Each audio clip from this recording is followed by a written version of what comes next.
सतगुरुदेव की जय। सर्वसंगत से प्रार्थना है, सत्संग प्रारंभ हो रहा है। कृपया सत्संग स्थल पर शांतिपूर्वक विराजमान होकर के श्रद्धा से सत्संग सुने। परमेश्वर की प्यारी आत्माओं से पुनर्निवेदन है, सत्संग प्रारंभ हो रहा है। कृपया सत्संग स्थल पर शांतिपूर्वक विराजमान होकर के श्रद्धा से सत्संग सुने। सत सही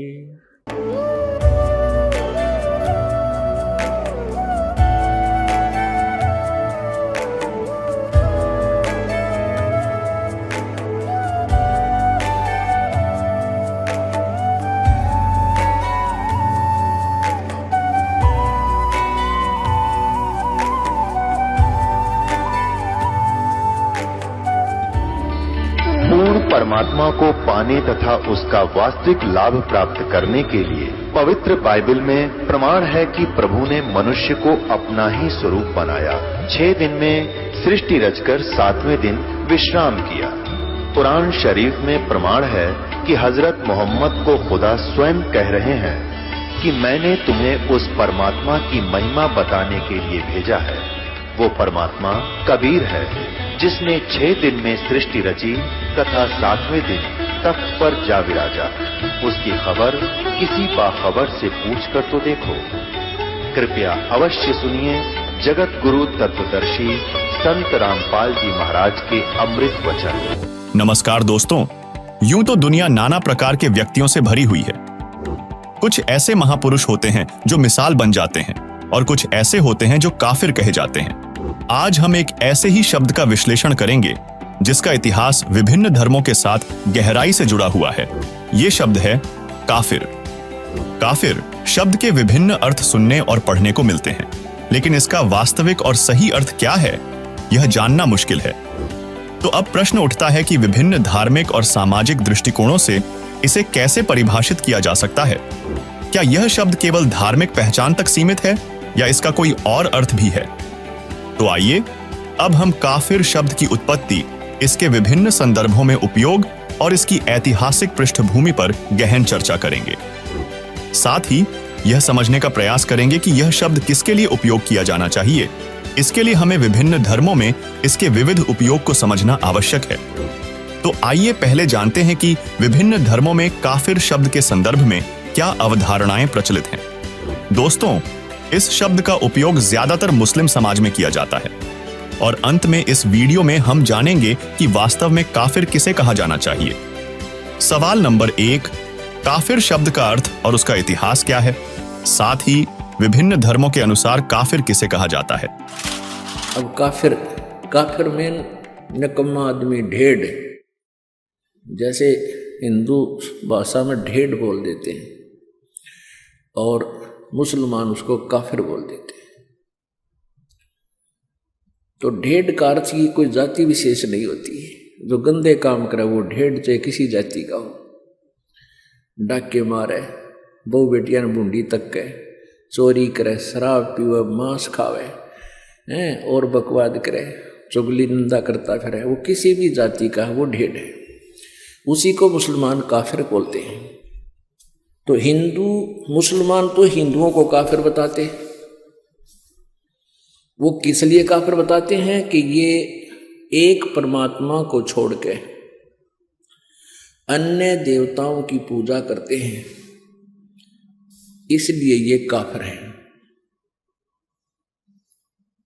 और हिंदू मुसलमानों को क्यों हे समझते थे कि ये मांस खाते हैं। इनका आंट नहीं, गाय मिल जाओ, बकरा, बोक, चाहे ऊंट, ये मांस खाते हैं। इसलिए एक दूसरे को, ये मुसलमान हिंदुओं को काफिर कहते थे और हिंदू मुसलमानों को ढेड़ कहते थे। परमात्मा बताते हैं कि भाई मैं बताता हूं काफिर कौन है, ढेड़ किसे कहते हैं। कबीर परमात्मा बताया करते थे कि मैं बताता हूं काफिर किसे कहते हैं। काफिर बोध सुनो रे भाई, दोहू दीन बिच राम खुदाई। काफिर जो माता दे गाली, वे काफिर जो खेलें साड़ी। कहते हैं हम बताते हैं काफिर किसे कहते हैं, तुम तो एक दूसरे को वैसे ही जो है ना व्यंग कसते हो। काफिर ये लोग होते हैं। वो काफिर जो माता दे गाली, वे काफिर जो खेले साड़ी। काफिर दान यज्ञ नहीं करही, काफिर साधु संत से अड़ही। काफिर तीर्थ व्रत उठावे, सत्यवादी जन नाम लोलावे। काफिर पिता वचन उल्टा ही, इतने काफिर दो जग जाही। वह काफिर जो बड़बड़ बोले हैं, काफिर कहो घाट जो तोले। वह काफिर जो रण हत्या रखें, वह काफिर परदारा ताकें। काफिर सवाल सुखन को मोड़े, काफिर प्रीत नीच से जोड़े।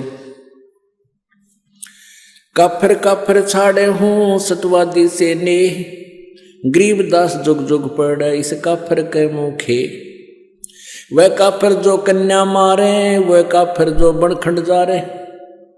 वह काफिर जो नार हिताही, वह काफिर जो तोड़े बाही। वह काफिर जो अंतर काती, वह काफिर जो देवल जाती। वह काफिर जो डाक बजावे, वह काफिर जो शीस हलावे। वह काफिर जो करे कंदूरी, वह काफिर जिन नहीं सबूरी। वे काफिर जो बकरी खाही, वह काफिर जो नहीं साधु जमाही। वह काफिर जो मांस मसाली, वह काफिर जो मारे आली। वह काफिर जो खेती चोरम, वह काफिर जो मारे मोरम। वह काफिर अनभावत खाई, काफिर गण का सो गलबाही। काफिर अर्ध अभ्यम से संगा, काफिर सोजो फिरे बिनंगा। काफिर सोजो मही तनावे, जाका दूध रुधिर घर ल्यावे।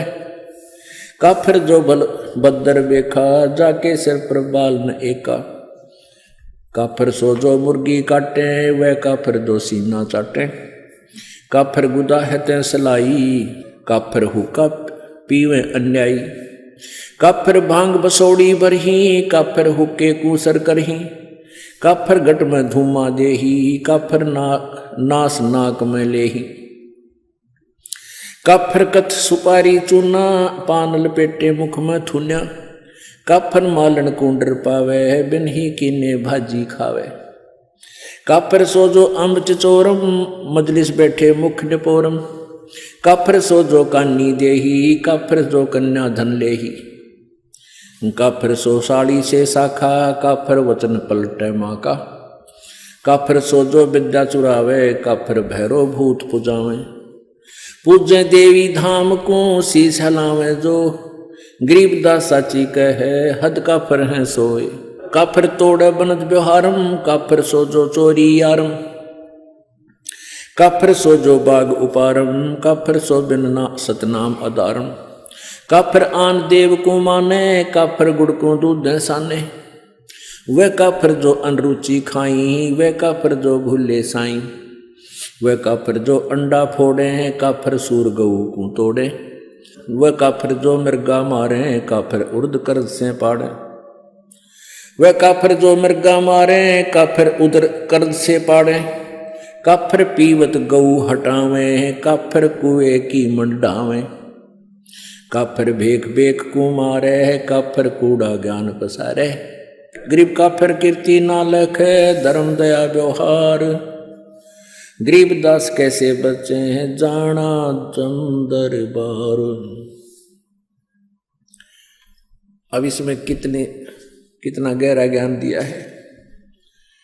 क्या बताते हैं, काफिर जो माता दे गाड़ी, वह काफिर जो खेलने साड़ी। वो काफिर जो माँ को गाली देता है, वो दुष्ट आत्मा, वो ढेड है। और वो काफिर जो साड़ी के साथ बकवाद करता है। काफिर दान यज्ञ नहीं करही, वो काफिर हैं जो धर्म दान नहीं करते। और काफिर साधु संत से अड़ही, वो काफिर हैं जो संतों भक्तों के साथ बकवाद करते हैं। काफिर तीर्थ व्रत उठावे, सत्यवादी जन नाम लोलावे। वह भी काफिर हैं जो तीर्थ व्रता में धक्के खाते अंडे। जहाँ कोई न कोई वेद में लिखा ना गीता जी में लिखा उनके बारे में, और जो परमात्मा का आदेश उसको छोड़कर मनमुखी साधनाएं करते हैं, कहते वो काफिर है। काफिर पिता वचन उल्टा ही इतने काफिर दो जग जाए। जो पिताजी के वचनों का उल्लंघन करता है वो भी काफिर है। अब यहाँ शंका आ जाती है कि वे जैसे पिताजी सत्संग मानते नाटे भक्तिकरण से मना करे, उसके लिए नहीं है, वो वचन नहीं है यहाँ पर। यहाँ उद्देश्य जो काफिर नहीं है वो भक्ति करते हैं, जो साधना करते हैं वो काफिर नहीं है। और वो काफिर फिर वो जो साधना स्वयं करते हैं तो बालका नाटेंगे, क्योंकि मना नहीं कर सकते।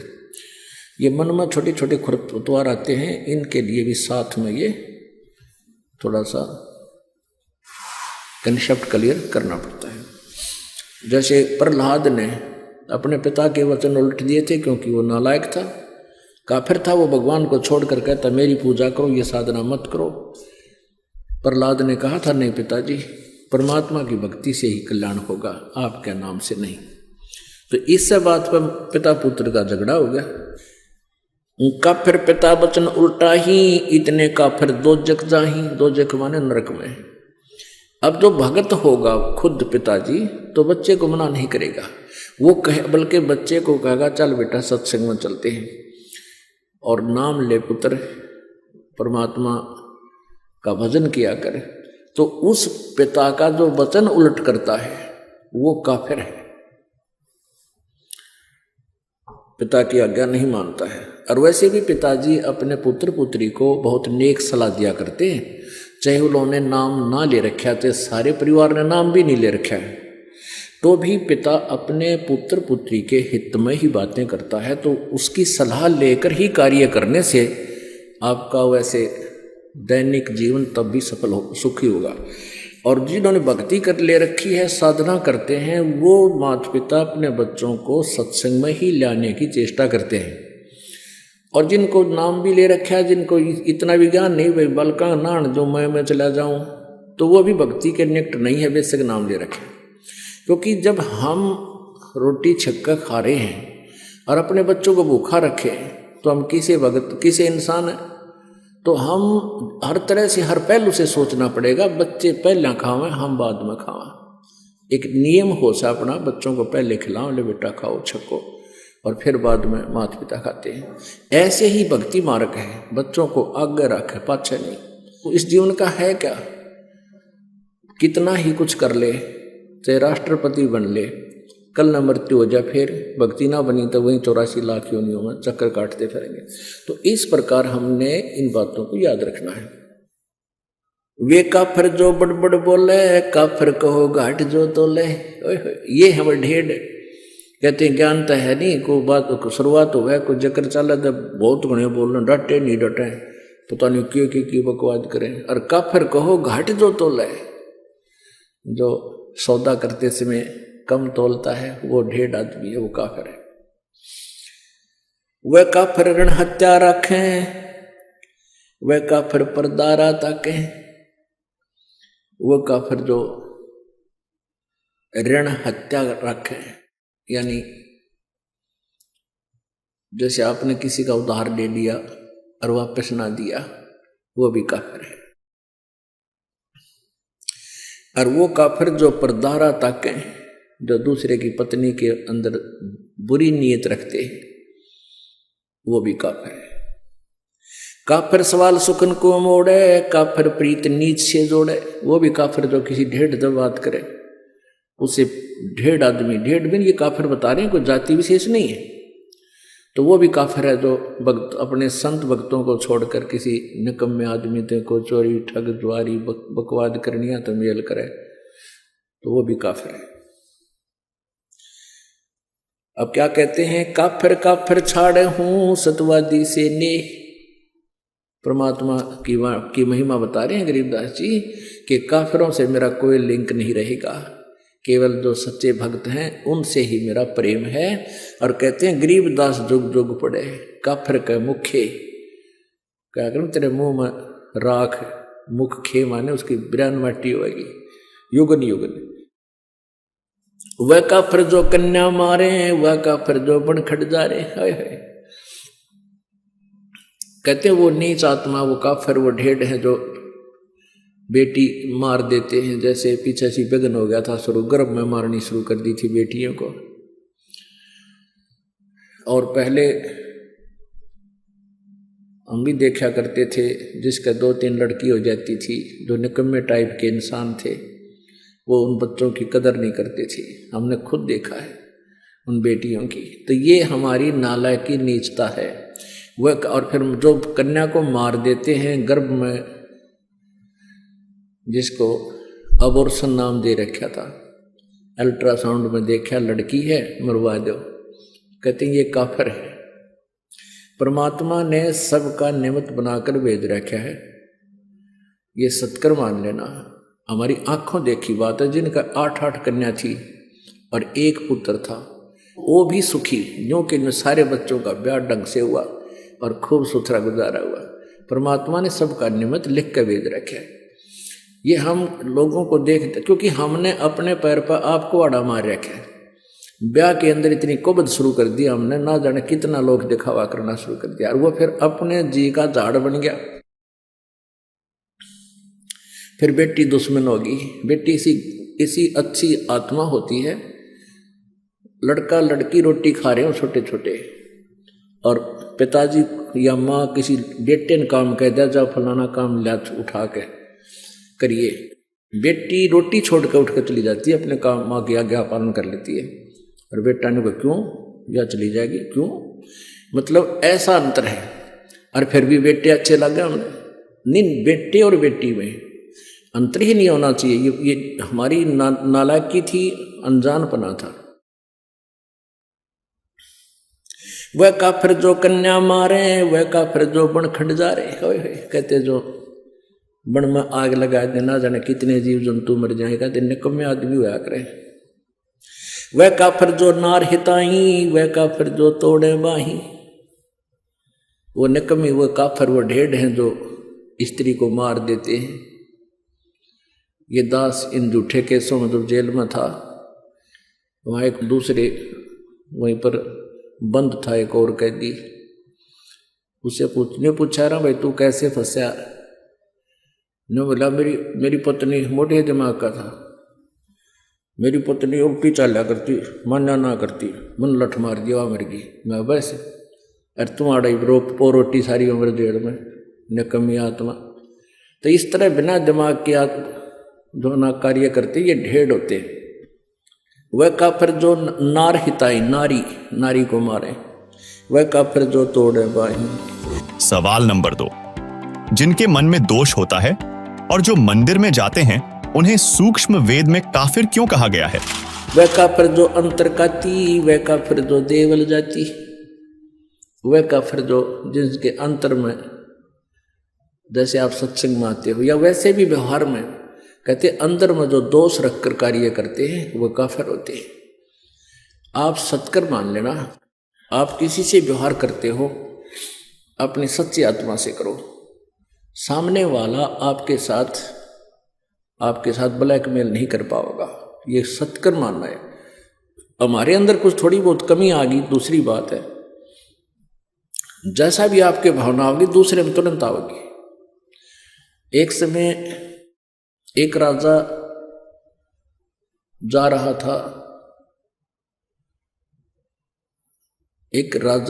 था, कहाँ, अपने शहर में घूम रहा था।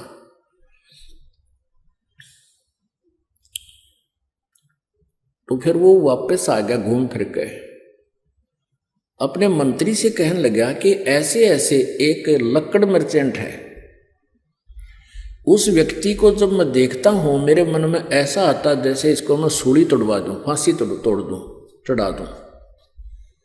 भी पता नहीं के कारण है, वो कोई दोष भी नहीं उस बेचारे का, वो निर्दोष आदमी दिखा है। लेकिन जब मैं उसके वहां से गुजरता हूं मुझे ऐसा आता है मन में जैसे इसको फांसी की सजा दे दूं, इसको जान से मरवा दूं। एक मंत्री समझदार था और उसने एक संत से सलाह ली कि राजा न्यू कह है कि एक व्यक्ति है लकड़ मर्चेंट, उसको देखता हूँ लकड़ी बेचने को, तो मेरे मन में ऐसे दोष आता है। तो वो राजा ओ मंत्री को उसने बताया, उस संत भक्त ने, कहने लगे वो जो लकड़ मर्चेंट है उसके मन में दोष है। वो क्या सोचता है कि यू राजा मर गया और इसके ऊपर कहते हैं लकड़, इसके चंदन की लकड़ी से जलाया जाता है तो तेरा टोटा बाज गया, तेरी लकड़ी चंदन की बहुत बिकेंगी, क्यों सारे सेठ ले जाएंगे लोग वो नंबर बनाने के लिए, और तेरी तू धनमाल हो जा तेरे पास। तो वो मंत्री और साथ में वो संत भक्त वो गए उस लकड़ मर्चेंट के पास।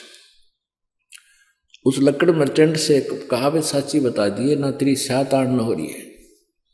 अक्की बात अकराजा ने कहा है कि मैं इमराई साजी गए न छोड़ी फांसी चढ़ा दूं। भाई तेरे मन में के दोष है राजा के बारे में, सच्ची बताना। उन्हें सच्ची बता दी। बोला सच्ची बताओगा तेरा पीछा छूटेगा आज, नहीं तो बात बिगड़ ली है। तो सच्ची बता दी। मैंने सोचू हूँ यू राजा मर गया और मेरी चंदन की लकड़ी घनी बिकेगी।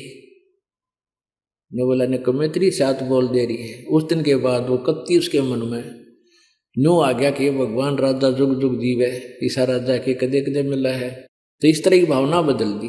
फिर राजा से कहा कि जी आज जाओ आप उधर। तो राजा फिर गया अपने समय पर। तो वापस आया, कहा जी क्या रहा कि आज मेरे मन में कति नहीं गलता है। अन्य सोचो ये तो बहुत अच्छा आदमी है, बहुत अच्छा नागरिक है, मेरे मन में ऐसा है। तो यहाँ वही बात है, कहते हैं वो काफिर जो अंतर काती वह काफिर जो देवल जाती। अपने आत्माओं ये तत्व ज्ञान है। हमने लोक वेद सुन रखा था, वो बिल्कुल दंत कथा सुन रखी थी भक्ति के मार्ग की। और यहाँ क्या बताया कि वह काफिर जो मंदिरों में जाते हैं। अपने आत्माओं वेदों में कहीं नहीं लिखा मंदिर में जाना या ब्रह्मा विष्णु महेश की मूर्ति बनाकर उनका भोग लगाना। एक विचार करने की बात है। मंदिर क्या है? एक ईंट सीमेंट चूने से बना हुआ एक मकान है और उसमें पत्थर की मूर्ति रखी है। जैसे एक सेब की मूर्ति होती है। अब सेब की या आम की जो मूर्ति चाहे पत्थर की हो या किसी प्लास्टिक की बनी हो या वैसे चित्र बना रखा हो, तो उस मूर्ति को देखने से जिसकी वो मूर्ति है उसके गुणों का ज्ञान होता है। मूर्ति बुरी नहीं। अब जैसे हम आम की मूर्ति देखते हैं, चित्र देखते हैं, तो आम के गुणों का ज्ञान होता है।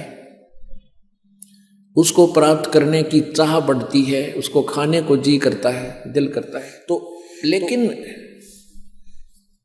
उस चित्र से काम नहीं चलेगा। जिसका वो चित्र है वो प्राप्त हो, उससे हमारा कल्याण होगा, उससे पेट भरेगा, वो टेस्ट आएगा।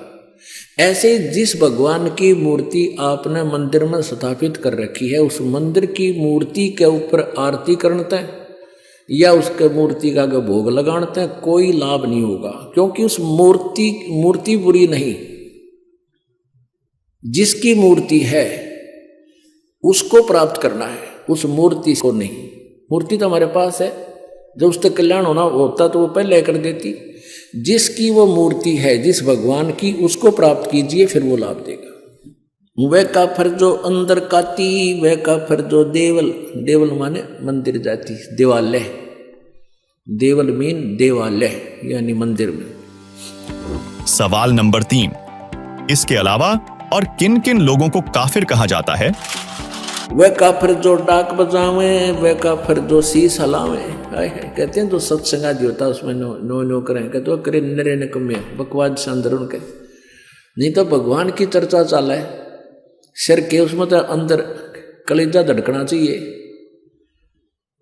ऐसे दुख की बातें याद दिलाई जाती है कि बिना बंदगी भैंसा कीजिए भोग बने के खेला, और कुकर सुकर खर कीजिएगा छोड़ सकल बद फैला। बता इसमें ना डलाने की क्या जरूरत से। अब जैसे आपको कोई कहे तो गधा बनेगा, कुत्ता बनेगा, सुअर बनेगा, फिर भी नहीं करे तो वो नशे वाला हो सकता है। कलेजा दिल धड़कना चाहिए, रत्रा गजब हो, गधा बन जाएंगे, कुत्ते बन जाएंगे, तो इसमें शराब भी तला सके, जैसे वो तो मार सके सिर ने, जिसका इन्हों डर होगा अगर तरह बिजली गिर जाएगी भक्ति नहीं करी तो शीश नहीं हल सकता वहां पे, उसमें लह सुर में नहीं हल सकता। वह काफर जो करें कंदूरी, वह काफर जिन नहीं सबूरी, वह काफर जो मांस पकाते हैं, और वह काफर जिनका सबर नहीं, बेसब्रे यानी माया जोड़ ले धर ले ठाके, सारी उम्र मर्जा जोड़ के, और अंत में वो माया यहीं रह जाती है, और वो पाप की गठड़ी आप लद्या जा फिर। तो परमात्मा कहती वह काफर जिन नहीं संतोष नहीं, सबूरी माने संतोष। वह काफर जो बकरे खाई, वो काफर नहीं साधु जमाही, वह काफर जो बकरे मारे यानी मांस जो खाते हैं चाहे क्या ही का भी हो। ये तो एक वैसे एक शब्द बनाने के लिए बतानी पड़ती है। और वह काफर जो नहीं साधु जमाही, अपने आत्माओं आप सभी साधु हैं। साधु जो साधना करते हैं, साधु सोए जो सीधा चाले, साधु वही है जो साधक है, साधना करता है, बुराइयां त्याग करके भक्ति कर रहा है। और वो काफिर है जो साधु संतों को भोजन नहीं कराता। आप यहाँ जो दान करते हो ये सभी साधु संत भोजन करते हैं, आहार करते हैं। यहाँ कोई रोटी खाने नहीं आता, कोई भी अपने घर सब खा कर सोए हैं, अल्लाह सुखा। यहाँ तो परमात्मा के लिए आते हैं। और जो दान आप जी करते हो वो परमात्मा का हो जाता है, आने के बाद आपका नहीं रहता। आपके तो अकाउंट में डिपॉजिट हो गया, आपको तो मालिक देगा कई हजार गुना बना के, 1000 गुना करके, और वो परमात्मा का हो गया। फिर उसमें इससे फिर ये संत भक्त इन सभी की आहार कराया जाता है। वह काफिर जो बकरे खाई, वह काफिर नहीं साध जमाही, वह काफिर जो मांस मसाली, वह काफिर जो मारे हाड़ी। वो नीच आत्मा, वो ढेड हैं जो हाड़ी को मारते हैं, हाली हल जोतता है जो। वह काफिर जो खेती चोरम, वह काफिर जो मारे मोरम। ओह, वह काफिर जो खेती चुरावे। अपने आत्मा एक बीमारी है इस जीव के, सबके नहीं होती है, जो अज्ञानी अनाड़ी होते हैं। एक हमारे गांव में थे और दोनों चाचा ताऊ के, उन खेत में ईख बोया करते हमारी साइड में ज्यादातर, दोनों का ईख। और वो जावा खेत में, वो तो चाचाड़े मत पाड़े बीच मत गंडा जाके, और अपने में बैठ के चूस के उड़द डाला उसके जो छिलके, और दूसरा जावा वो उनके बीच मत पाड़ के अपने बैठ के चूसावे। 1 महीने के बाद उनके जो चाचे ताऊ खुद गए, वो अपने अपने खेत को चेक करने के लिए गए देखने। तो दोनों ने देखा कि बीच में तो कम से कम भी काफी खाली कर रखा दोनों तरफ से। उन बच्चा ना आकर, अच्छे जवान थे वो 15-20 साल के, उनने पूछा रे तुम रखवाले जाओ और खेत बीच में तो गन्ने पाड़ रखे। बोला ना कति भी कोई ना, अब चाल दिखाओ। चाल देखा दोनों बराबर कर रहे। तो ये नालायकी है हमारी। कहते वह काफी जो खेती चोरम, वह काफिर जो मारे मोरम। 250 वर्ष पहले परमात्मा ने कहा था कि जो मोर मारते हैं वह महाकाफिर है। वैसे तो सभी जीवों को मारना पाप है, मांस खाना पाप है, लेकिन इंसेक्ट पशुओं को तो चाहे हम अपने बचाव के लिए, जैसे कोई भेड़िया आ जा गाँव में बढ़ जाए उसका बकल तार दें, कोई दिक्कत नहीं। अब इसमें बताया कि जैसे वो काफिर जो मारा मोरम। अब भारत सरकार ने मोर को मारना एक भारी जुल्म बता रखे है। और परमात्मा की वाणी पहले बता रही है कि इसे पवित्र इतने सुंदर पक्षी को मारना काफर ढेर लोग मारते हैं। वह काफर अनभावत खाई, वह काफर गण का गलवाही, वह काफर जो अनभावत खाई, जो जैसे पहले क्या हुआ करता है, ये जो आपस के न्योते कम हो गए, क्या हुआ करते कि दूसरे का न्योता होता ना का शादी है या कुछ, उसने भेजा करते दो अच्छा दड़ी पक्का खावे, कुछ एक लोग, सभी नहीं होते थे। तो कहते हैं वह काफिर अनभावत खाई, जो खाम खा सूड़, तो कहते हैं वह भी ढेर आदमी होते हैं जिन्हें अपने खान का बिना बेरा।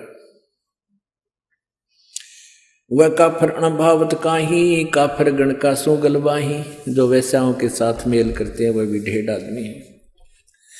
काफिर अर्ध बिंब से संगा, काफिर सो जो फिरे बेनंगा है, वह काफिर हैं जो नंगे फिरते हैं। ये साथ दिखे ना कई बिना नी वस्त्र फिरते हैं नागा, और ये कुछ जैन धर्म में भी पशु की तरह निरे निकम्मे कति नंगे हांडते हैं। कहते हैं काफिर सो जो फिरे बेनंगा, वह ढेर है जो नंगे फिरते हैं। काफिर सो जो मही तनावे, जाका दूध रुदर घर लावे, वह काफिर जो भैंस को तंग करते हैं। जैसे भैंस दूध ना देती थी,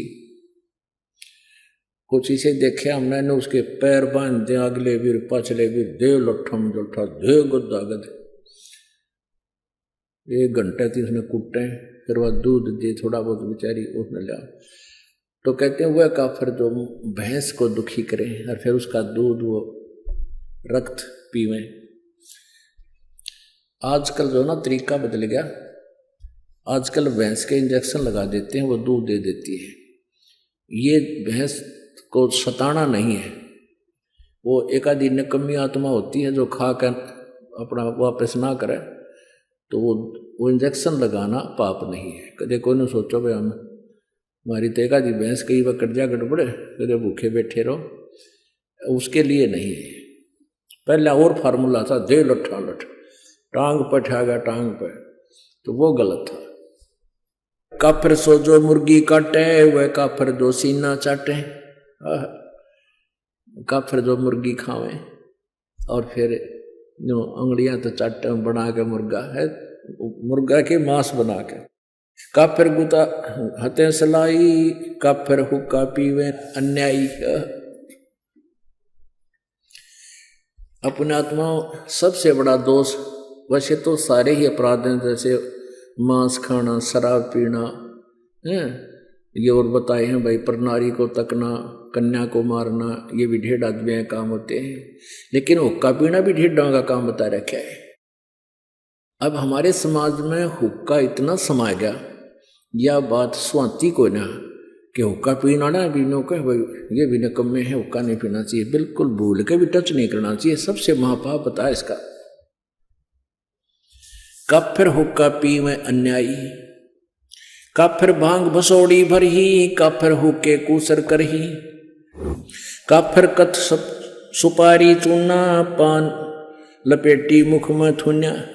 वह काफिर जो ये कत्था सुपारी मिला के और फिर मुख में सूड़े, पान चाबे और फिर थूके पिचरे, सारा दांत काले लाल, सारे दांत लाल, होठ लाल, थूके उड़े बिरान मिट्टी और सारा गंद मचा दे। अन्यों के टेस्ट टट्टू टेस्ट है ये बता। काफिर, ये काफिर है कहते ये ढेर हैं जो इस तरह की क्रिया करते हैं। काफिर कत सुपारी चूना, पान लपेट मुख में थूना, थूना माने ठूसा अंदर नौकरा रहा, और फिर उन्हें चाबेंगे 1 घंटे की बिरान मिट्टी रख।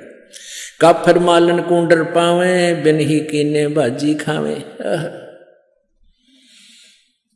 कहते हैं वो ढेर आदमी हैं जो दूसरे, जैसे पहले माली होते थे, वह बाग बगीचे सब्जी आदि लगाते थे। कोई निकम्मी आत्मा जाता था, उन्हें धमका डरा के हांगे तो तोड़ लाता। अब सारा दिन तो मेहनत करें बेचारे, मजदूरी करें, उसने कोई वैसे उनका मेहनताना दिए बिना, उनकी कीमत दिए बिना ले लेता है, तो उसकी आत्मा दुख पावे। कहते हैं वो काफिर, वो ढेर होते हैं जो बिना ही ऐसे उस मालन को डरा धमका के उनके वहाँ सब्जी वगैरह तोड़ लिया में, बाग बगीचे में फल लिया में।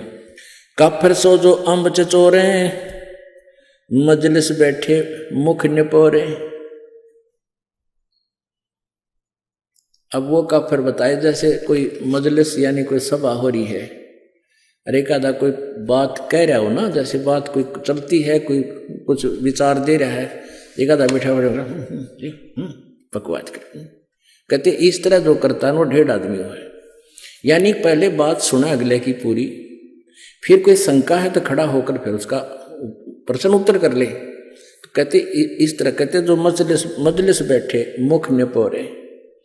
और काफिर सो जो कानी दे ही, काफिर जो कन्या धन ले ही। वह 1.5 आदमी है जो लड़की बेचते हैं, उसको बेच के यानी पैसे इकट्ठे करते हैं, पैसे लेते हैं उनसे। काफिर जो साड़ी से शाखा, काफिर वचन उल्ट पलटे माँ का। वह काफिर जो अपनी साली के साथ नाता जोड़ते हैं, अवैध संबंध करते हैं। और वह काफिर जो माँ का वचन उलटते हैं। पुण्यात्माओं, विचार करने की बातें हैं। हम अध्यात्म मार्ग से घनी दूर चले गए, इसलिए हमारे अंदर ना लाज रही, ना शर्म, ना कोई दर्द रहा। एक जैसे उदाहरण होते हैं, ये हमने भगत हो, भगता ने हृदय में जमाने चाहिए। ये चाहे एक कथा हो पर उसको सच्ची मान कर अपने जीवन में ढालना चाहिए। एक बेटा शराबी था, और शराबी ने तो रोज शराब चाहिए। फिर बुढ़िया उसकी माँ थी विधवा, और उसने इकलौता पुत्र और ब्याह नहीं करवाया किसी पुरुष से, इसलिए एक मेरा बालक दुखी हो जाएगा, कोई पता नहीं कैसे रखेगा, इसलिए अपना लकड़ी तोड़ा, गरीबी में मजदूरी करके बेटा पाला। अब जब तक बुढ़िया की हाथ 5 साल थी तब तक कमा के लाएंगी, वो शराब पीवे, समझाओ मानना नहीं, पर माँ की ममता न्यारी हो से कदे तो संभल जाएगा। कहते हैं ये कहावत होती है, ये बिल्कुल सच्ची समझ लेना। ऐसे ही किसी से उसके अवैध संबंध हो गए, उसने कमी ने कह दिया कि तो अपनी माँ का जो है दिल निकाल के ला, और शराब भी पी गए घुटी, माँ ने शराब दी, वो ठोकर, और कहते माँ को मार कर उसका दिल निकाल कर चल पड़ा, और आगे ठोकर लागी। शराबी था, शराब पी रखी थी, नशे में जुल्म कर दिया। तो कहते हैं गिर गया वो, और माँ के दिल से आवाज आई कि बेटा तेरे चोट तो नहीं लागी। तो यहाँ बताते हैं कि माँ की ममता जो बालक में होती है, बेटा या बेटी में, और फिर हम उसके साथ फिर बद व्यवहार करें, उसकी बात ना मानने, उसकी कितनी आत्मा दुख पावे है।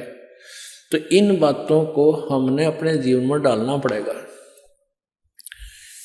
जैसे कोई लड़की ब्याह हो गया, ससुराल चली गई, अब उस माँ की, उस सास की ये इच्छा होती है कि मेरी बेटी पुत्र वधू आवे, मुझे प्यार दे, क्योंकि उसने उद्देश्य यही रखा होता है कि अपने बेटे ने ब्याहूंगी, मेरी पुत्र वधू आवेगी, उसने नो बैठाऊंगी, ऐसे करूंगी, फलान करूंगी।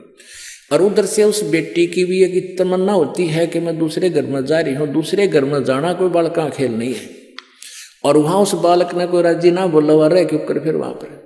तो ऐसे हमने एक अपने आप को ढालना है, मोल्ड करना है। एक बुढ़िया अपनी बेटी ने तो इतनी प्यारी बोले, और बहुत वह पुत्र वधू है उसके साथ थोड़ा मतभेद करे, यानी कोई भेदभाव करे, तो उसकी आत्मा जला करे। तो एक समझदार बात होती है, जैसे बेटी न रखे ऐसे अपने पुत्र वधू को रखे। ऐसे पुत्र वधू का कर्तव्य बनता है जैसे अपनी माँ से उसकी ममता है, नई माँ जो उसको प्राप्त हुई है, आगे जीवन उसके साथ है उसका। वहाँ तक 15, 20, 18 साल रही होगी, और वहाँ आखिरी सांस तक रहना है। तो ऐसे हमने इस तत्व ज्ञान के आधार से अपने एक गृहस्थ जीवन को भी सुधारना है। तो यहाँ क्या बताते हैं,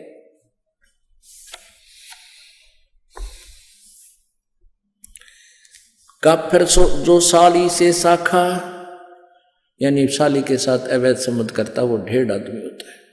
काफिर वचन पलटे माँ का, वो काफिर जो माँ के वचन का उल्लंघन करता है। लेकिन यहाँ भक्ति मार्ग में नहीं चलेगा। ये जो भक्ति मार्ग में माँ हो चाहे पिताजी, अगर न्यू का भक्ति में नहीं जाना, सत्संग नहीं करना, वो बात वो नहीं माननी हमने। क्योंकि ये भक्तों के लिए होते हैं, जो भक्त आत्मा है। और वो माता पिता कभी अपने बालका ने भक्ति के बारे में नहीं नाटेगी। हाँ, और कोई गलती करता होगा तो उसको मना करेंगे और वो मान लेनी चाहिए, चाहे नुकसान होता दिखे, फिर देखो विचार। तो ऐसे भगवान का आदेश है ये।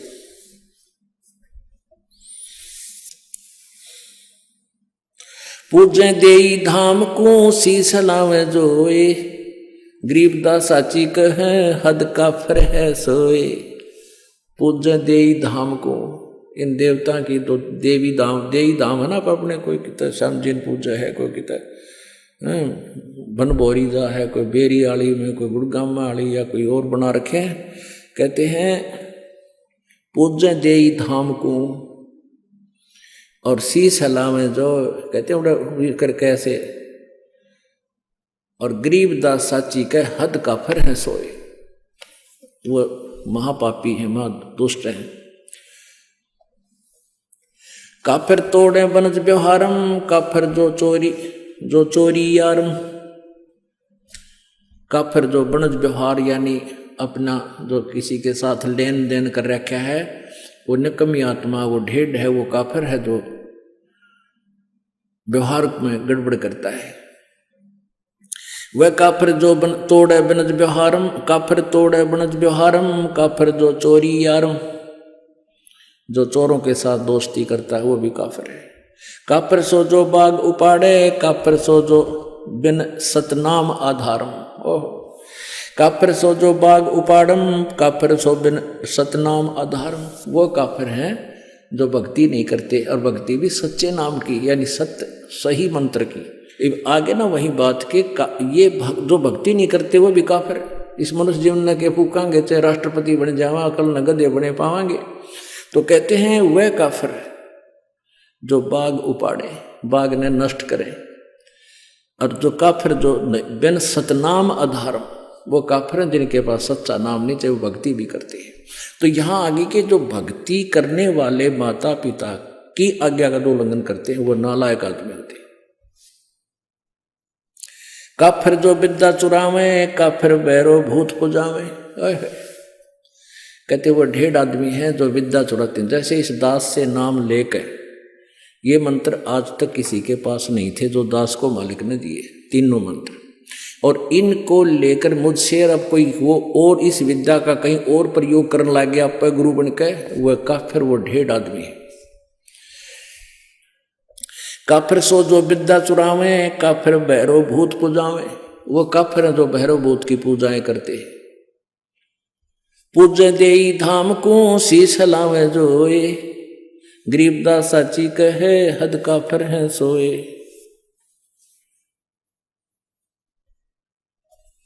काफिर आन देव को माने, काफिर गुड़ को दूध है साने।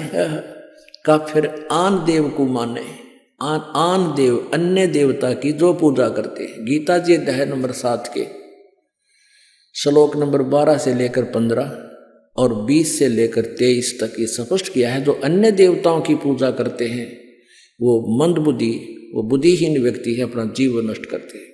तो यहाँ परमात्मा कह रहे हैं काफिर आन देव को माने, अन्य देवताओं को पूजते हैं, और काफिर जो गुड़ को दूध दे साने।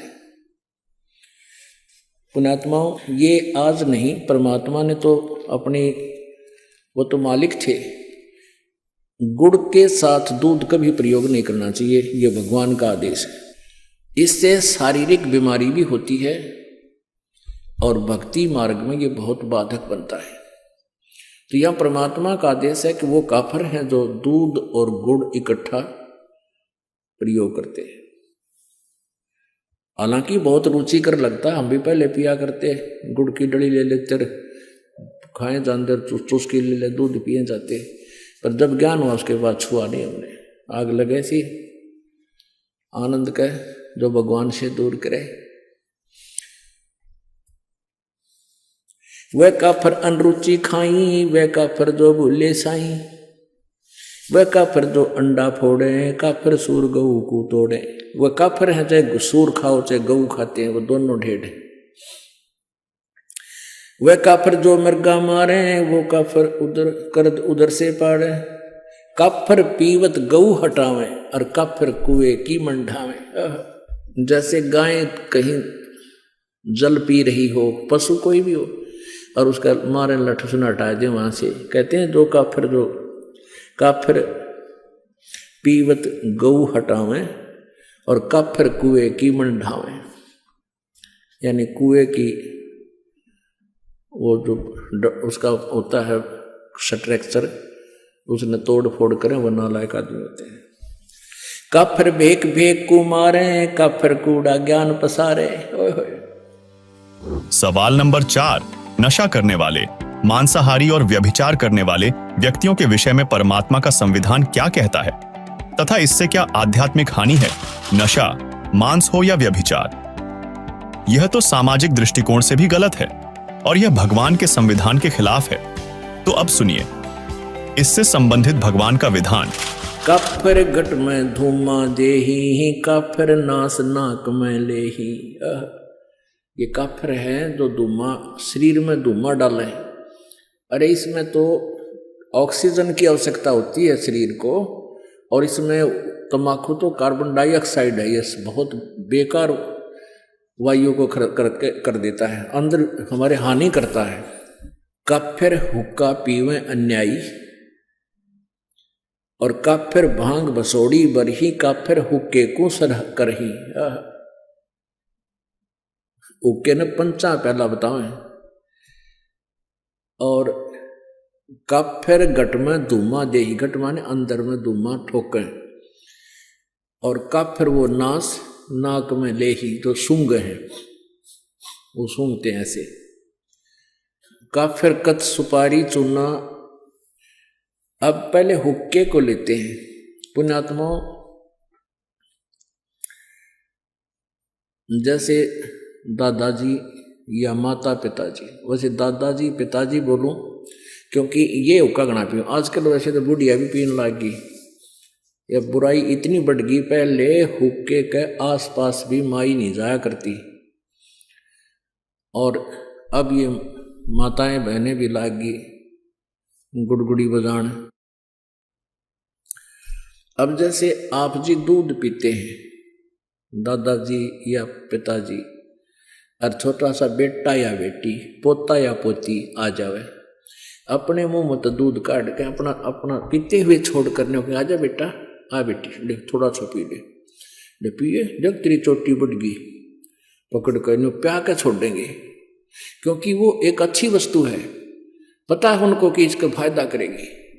और पिताजी या दादाजी हुक्का गुड़गुड़ाता हो, उसके छोड़ने के बाद फिर पोता या पोती या बेटा बेटी, और उसकी नकल के बच्चे तो माता पिता से ही सीखते हैं, वो नकल बहुत करे अगर बालक, तो फिर वो हुक्का पीते नो करेंगे। फिर दादा ने कहा मारूंगा तेरे थप्पड़, खबरदार जब पिया था, यह बहुत बुरी चीज है, और आप पीवे तरह के जो भैया कहते पंडित और मसालची दोनों सूझे ना, पूरा न करें चांदना रहे आप अंधेरे में। यदि ये हुक्का पंचों का प्याला है और इतनी बढ़िया चीज है, तो पीण दे अपने पुत्र पुत्री ने, इन्हें प्या बिठा के ले बेटा मार गूठ, ज्ञानियों बिजली गिर गई। अब जैसे माता पिता पीवे हैं, दादा पिताजी पी रहे हैं हुक्का, तो बच्चे बड़े होकर के न्यू सोचेंगे जब दादाजी पीवे, पिताजी पी रहा है, तो यह अच्छी चीज होगी, हम भी पीवेंगे, तो वो पीछे तो लाग जाएंगे लुकमा पीने छुप के। और कुछ दिनों के बाद जब वो बड़े हो जाएंगे, उनकी व्यवस्था हो जाएगी दादा और पिताजी की, जो कहेंगे भाई आजा तू पीछे तो ना पिया कर, हमारे साथ पी ले। बता ये पता है कि मानना को नहीं, पाछत पीवेगा, अपने आप बुराई पैदा कर ली। अपने आत्मा तम्बाकू कितना खतरनाक है, कितना डेंजरस है। अब जैसे ये मानव शरीर परमात्मा पाने के लिए ही हमें मिला है,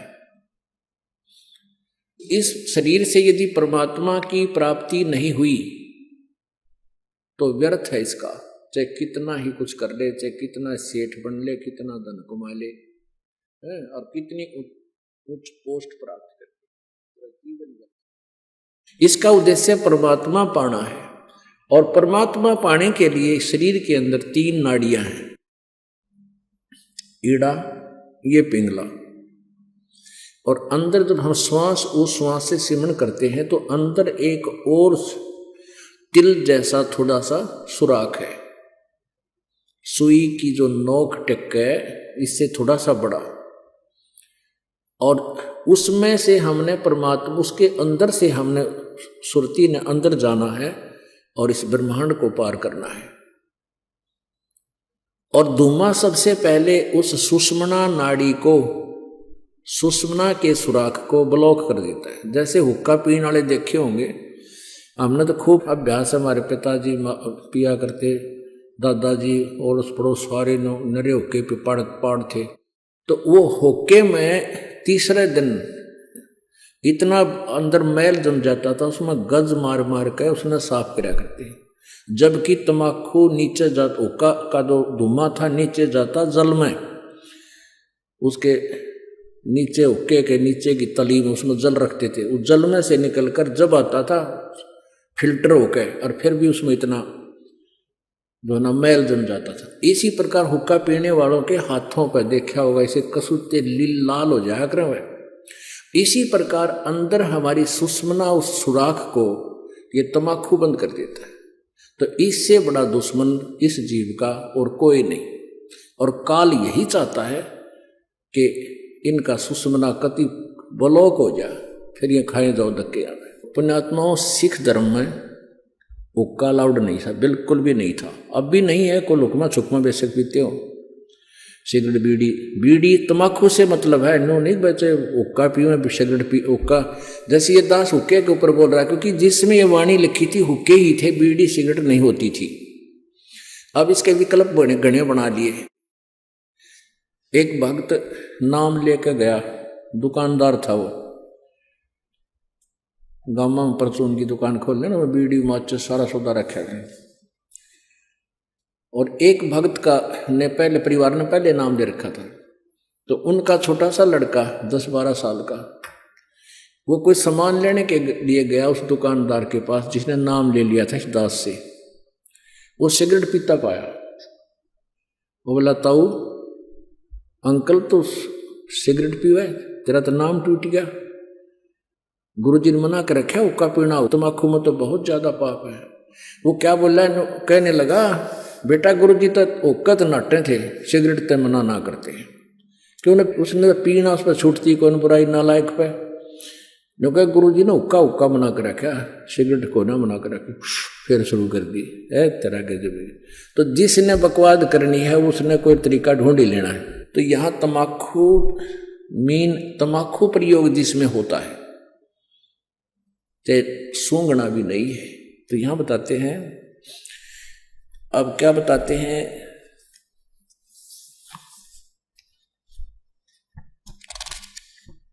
सोनारी जारी करे सुरापान 100 बारे, एक चलम हुक्का भरे वो डूबे काली दारे। ओहो, सुरापान मदमासा हारी, गमन करें भोगे पर नारी, 70 जन्म कटत है सीसम, साक्षी सायब है जगदीशम।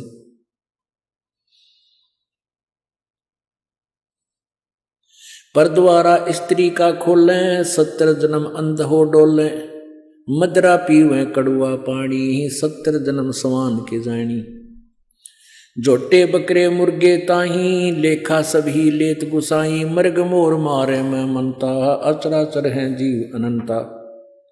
जीवा स्वाद हिते हैं जो प्राणा, दीमा नास गया हम जाना। तितर लवा बुटेरी चिड़िया, खुन्नी मारे बड़े अंगड़िया, अदले बदले लेखे लेखा, समझ देख सुन ज्ञान विवेका।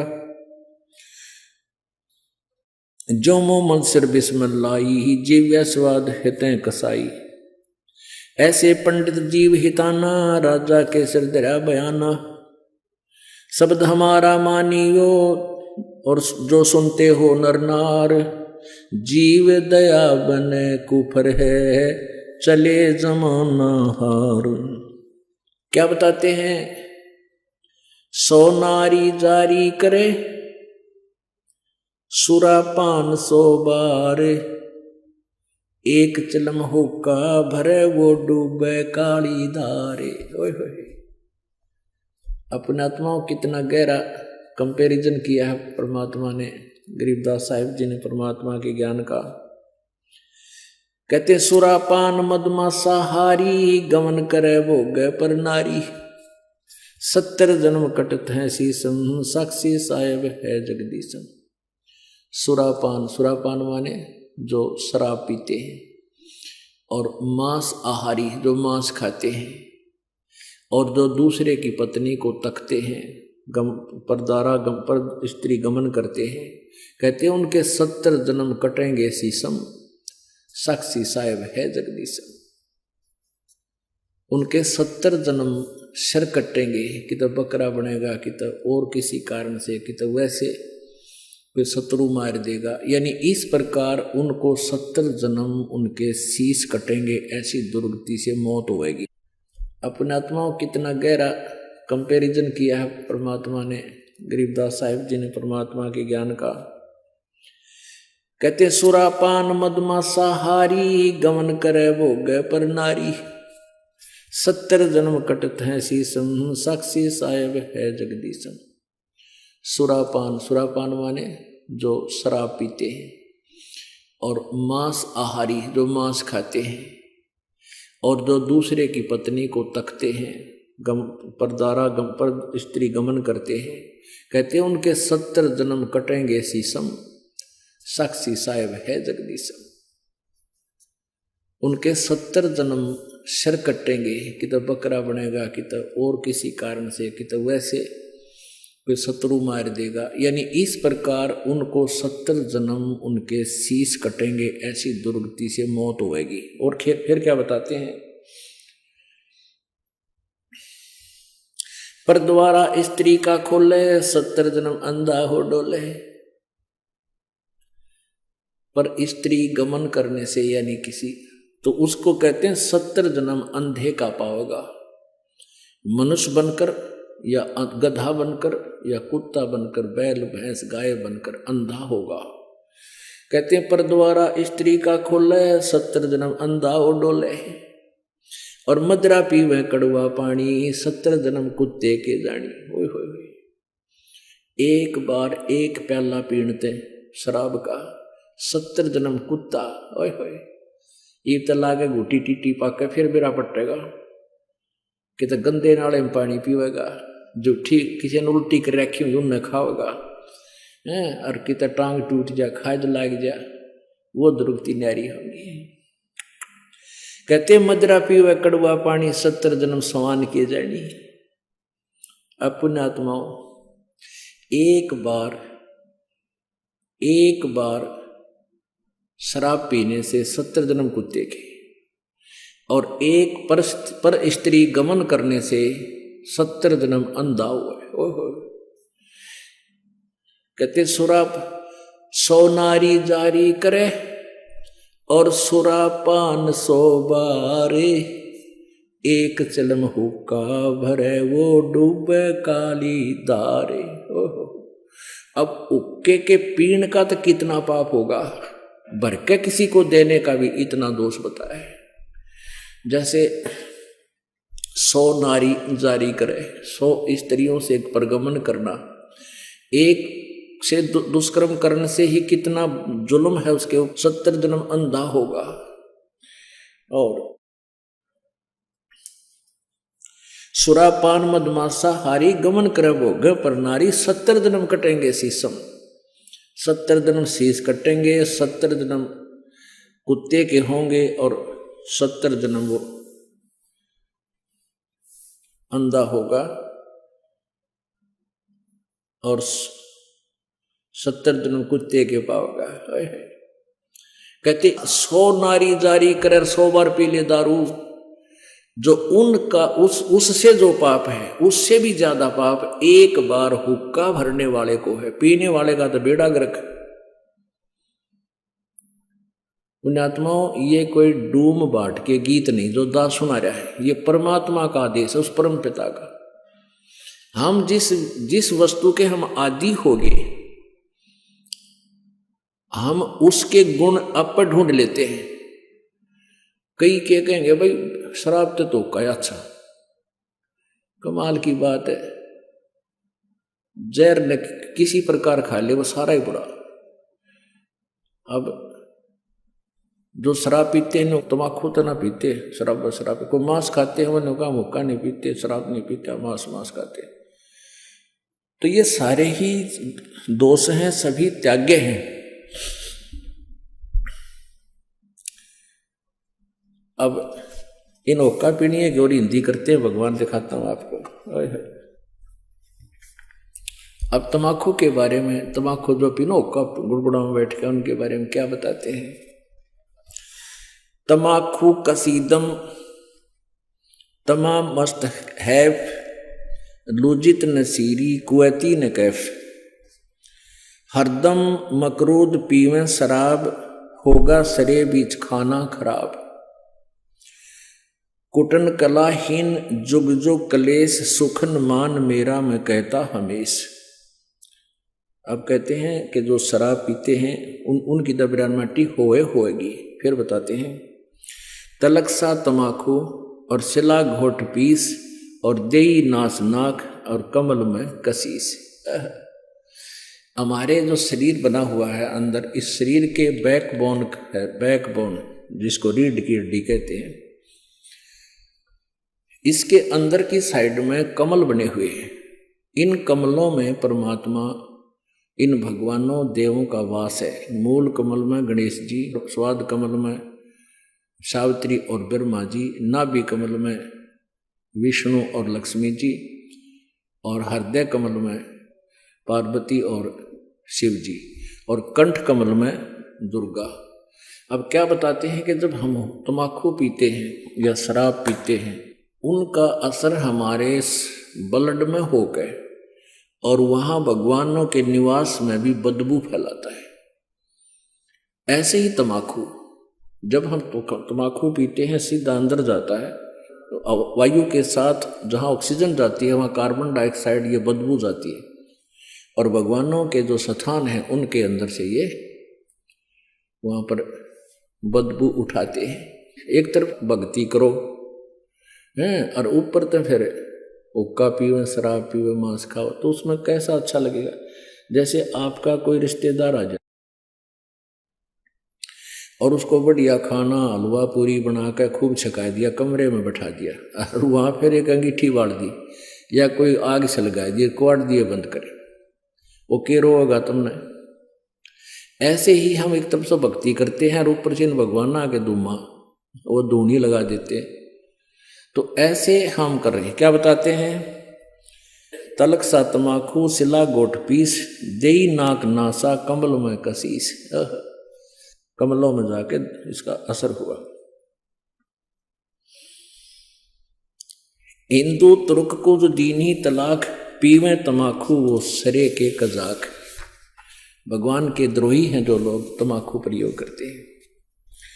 कहते हैं, अब हिंदुओं को समझाते हैं कि तुम गौ को माता के तुल्य मानते हो, बिल्कुल ठीक है, क्योंकि कहते हैं जिसका हम दूध पीते हैं उसे माँ कहते हैं। तो गाय का दूध पीते, पहले गाय ही होती थी, भैंस तो देखने भी नहीं थे अपने क्षेत्र में। तो कहते हैं जब गाय का दूध पीते हो तो माँ के समान होगी, बिल्कुल ठीक है। सवाल नंबर 5, तंबाकू की उत्पत्ति कैसे हुई और तंबाकू से शारीरिक और आध्यात्मिक हानि क्या है? तो तंबाकू कैसे बना? कहते खून नाम खून का और तमा नाम गाय।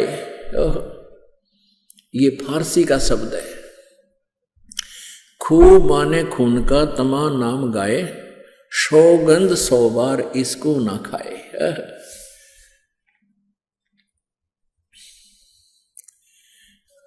अब तमाकू यानी गाय का खून। एक पौराणिक कथा है, एक राजा का एक साधु था, ऋषि, पुण्यात्मा, कोई ब्राह्मण था, ऋषि कहो ब्राह्मण कहो। अब ये कोई अलग से नहीं थे, जातियां अलग नहीं थी, हम एक ही पिता की संतान थे। जो जैसे कर्म लग गया वो वैसा हो गया। जैसे एक घर में एक लड़का तो टीचर, वैसे कोई पोस्ट दूसरी लग रहा है, काल ही जाता है। और एक ने शास्त्री की वो कर ली परीक्षा पास, तो वो शास्त्री को मान लग गया। घर तो एक है, माता पिता एक है, कुल एक है, जाति एक है, उनको न्यारे न्यारे नामा से पुकारा जाता है। एक न पटवारी का है, एक न शास्त्री का है। तो ऐसे ही पहले स्टार्ट ऐसा ही था। तो एक राजा का साधु भगत था, ऋषि। एक दिन उस राजा का जो लड़की ब्याह रखी थी, उसने अपनी बहन को निमंत्रण भेज दिया कि हमारे घर आओ भोजन पर। ऋषि की पत्नी ने अपने पति से कहा कि मेरी बहन का संदेशा आया है, उनके यहाँ भोजन करने चलना है। ऋषि बोला कि रहने दे भगवान, इन अपने ते ठाड्डा का भीतर ना बढ़िया करते। एक समय एक ऊंट मर गया और एक गिद्दड़ जो है उस ऊंट ने खाता खाता अच्छा थोथा कर लिया अंदर से, और जो बाहर से चाम था वो सूख गया। और गिद्दड़ जो घना गहरा अंदर चला गया, वो बंद हो गया पाछे, तो चाम कति सूख के खड़ंग हो रहा था, वो पड़ गया कि तो घना खुद गया और गादड़ भीतर रुक गया ना लकड़ा मार चुकल की रोए।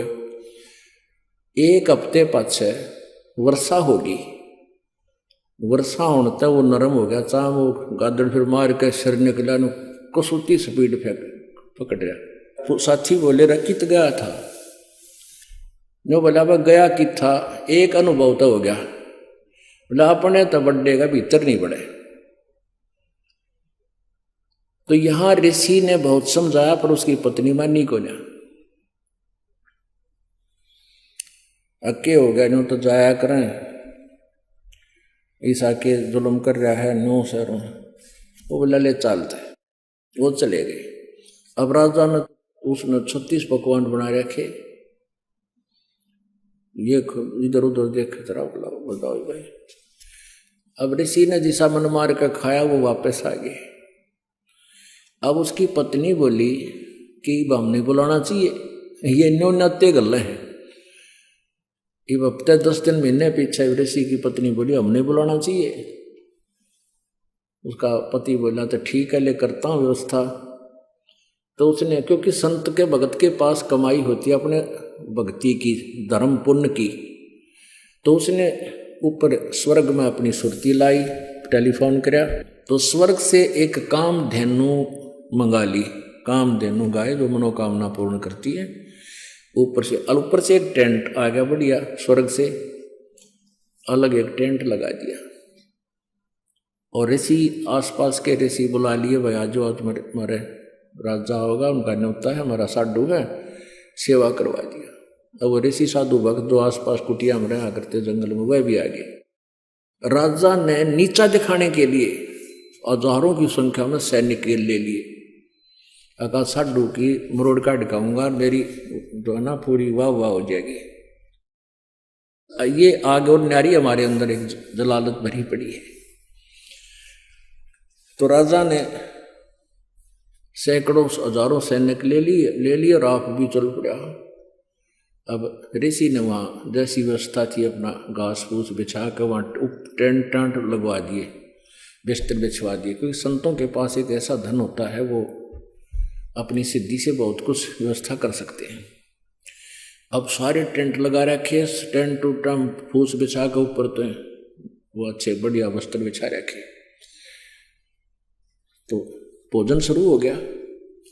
अब उसमें क्या था कि वहां जाकर के एक प्रार्थना करते थे कि इतने व्यक्तियों का भोजन तैयार हो, कामधेनु माता उतना तैयार हो गया, वो जावे और प्लेट ठाठा के सप्लाई करने लगे।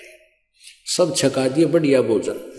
राजा ने सोचा भाई वो भिखारी आदमी घास फूस खानिया और इतने बढ़िया भोजन ये लाया कहाँ से? हर प्रकार के जैसे राजा ने पकवान बनाए थे उसी टाइप के आइटम, पर उनसे भी स्वादिष्ट। जब सब खाना वाना खा लिया, राजा ने पूछा भाई कहाँ से लाए ये भोजन, कहाँ से बनवाया आपने? उसने कहा राजन, मैंने स्वर्ग से अपनी कमाई मत अपने पुण्य डिपॉजिट करवा के वहां से मंगाई है। एक कामधेनु है, इस कामधेनु गाय में इतनी वो है कि कितना ही भोजन करने लगे, पूरी सेना भी जमाई जा सकती है। मेरे पास कई लाख सेना, बोला जी सारी सेना पूरी पृथ्वी ने भी जमा ले, चाहे इसने खाना खिला दे। राजा बोला सैनिकों, इस गाय को छीन लो। साडू की यारी इतनी हो है, सैनिकों इस गाय को छीन लो और चलो, ये कंगाल के करेगा, अपने काम आवेगी, राजा के घर पे जरूरत है इसकी। तब ऋषि ने कहा कि हे माता, आप स्वर्ग चली जाइए, मेरी काबू से बाहर बात हो गई है। तो ऐसे ही वो गऊ जो है ना कामधेनु उस टेंट को चीरती हुई आकाश में उड़कर चल पड़ी। राजा ने तीर मारा, वह खुर में लग गया और खुर में से रक्त गिरता हुआ, जहां जहां भी रक्त गिरा उस गाय का, वहां पर यह बीमारी पैदा होगी, तमाकू।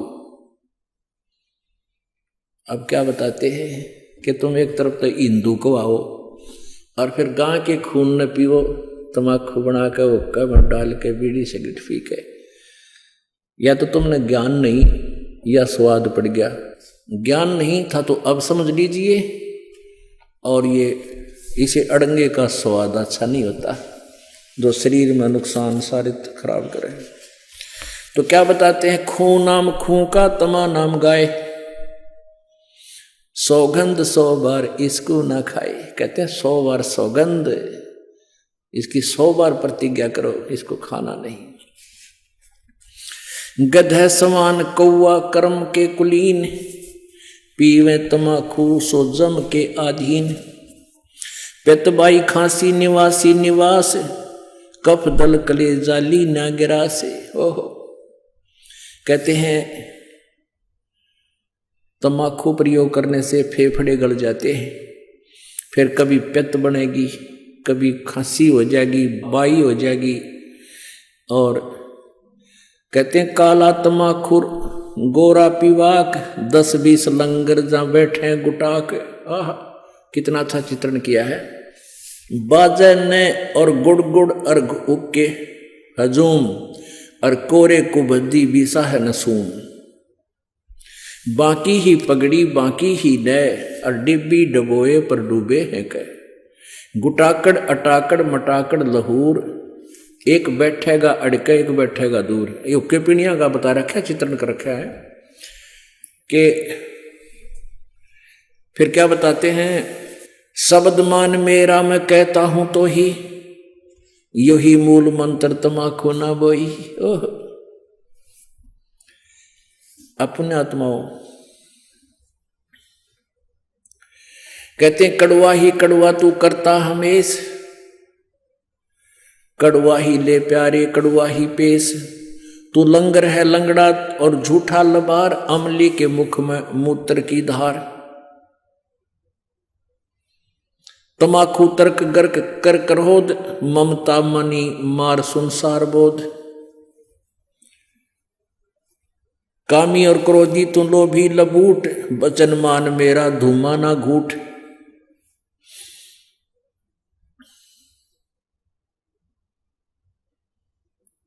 अब क्या बताते हैं, जो ओका पीते हैं ना उनकी कैसी सेटिंग होया करते, हम देखा करते हैं। एक यहाँ बैठा है, 2-3 तो आसपास बैठेंगे, एक थोड़ा सा उड़ा ही बैठेगा नू, अन्नू कहला सरकाइए मेरे कहना, इतनी दूर बैठ गए जो करिए मेरे कहना भी। इसमें क्या बताते हैं, और बैठ के के बतलावेंगे, उनकी चर्चा सुनन जोगी होया करें। कहते राजनीति की हैं, क्या किसी की और भाई फलाने का नहीं वगैरह नाश होगा उनका। तो यानी हुक्के पे बैठ के कोई राम नाम की चर्चा तो हमने कभी सुनी को ना, ने एंड बैंड को क्या है कि को किसी की फलाने की धकड़े की, सारे गांव की चर्चा 2 घंटे हम कर लेंगे। और ओका पीणिया न्यू क्या कर अरे ले मेरा वाला कड़ुआ है यू भर ले, तमाकू कड़ुआ यानी अच्छा कड़ुआ वो बढ़िया लगे। तो क्या बताते हैं उसके बारे में, काला तमाकू और गोरा पीवाक 10-20 लंगर जहाँ बैठे गुटाक 10-20 होकर तो करते बैठ जाए गुटाक यानी तमाकू पीनी है। बाजे ने गुड़ गुड़ और हुक्का हजूम और कोरे कुबद्दी बीसा है नसूम, यानी कोई राम नाम की चर्चा नहीं, कोई इधर उधर की आंकेंगे। बाकी ही पगड़ी और बाकी ही न टेढ़े पगड़े प्यार नौकर को और डिब्बी डबोए पर डूबे हैं कह ने कितना न डबोंगे ये ऐसे एक्टिंग करके। कहते गुटाकड़ अटाकड़ मटाकड़ लहूर, एक बैठेगा अड़के एक बैठेगा दूर, गुरुड़ गुरुड़ गुरुड़। शब्द मान मेरा मैं कहता हूं तो हे, ओए होए देख कितना निर्मल समाधान बताया परमात्मा ने।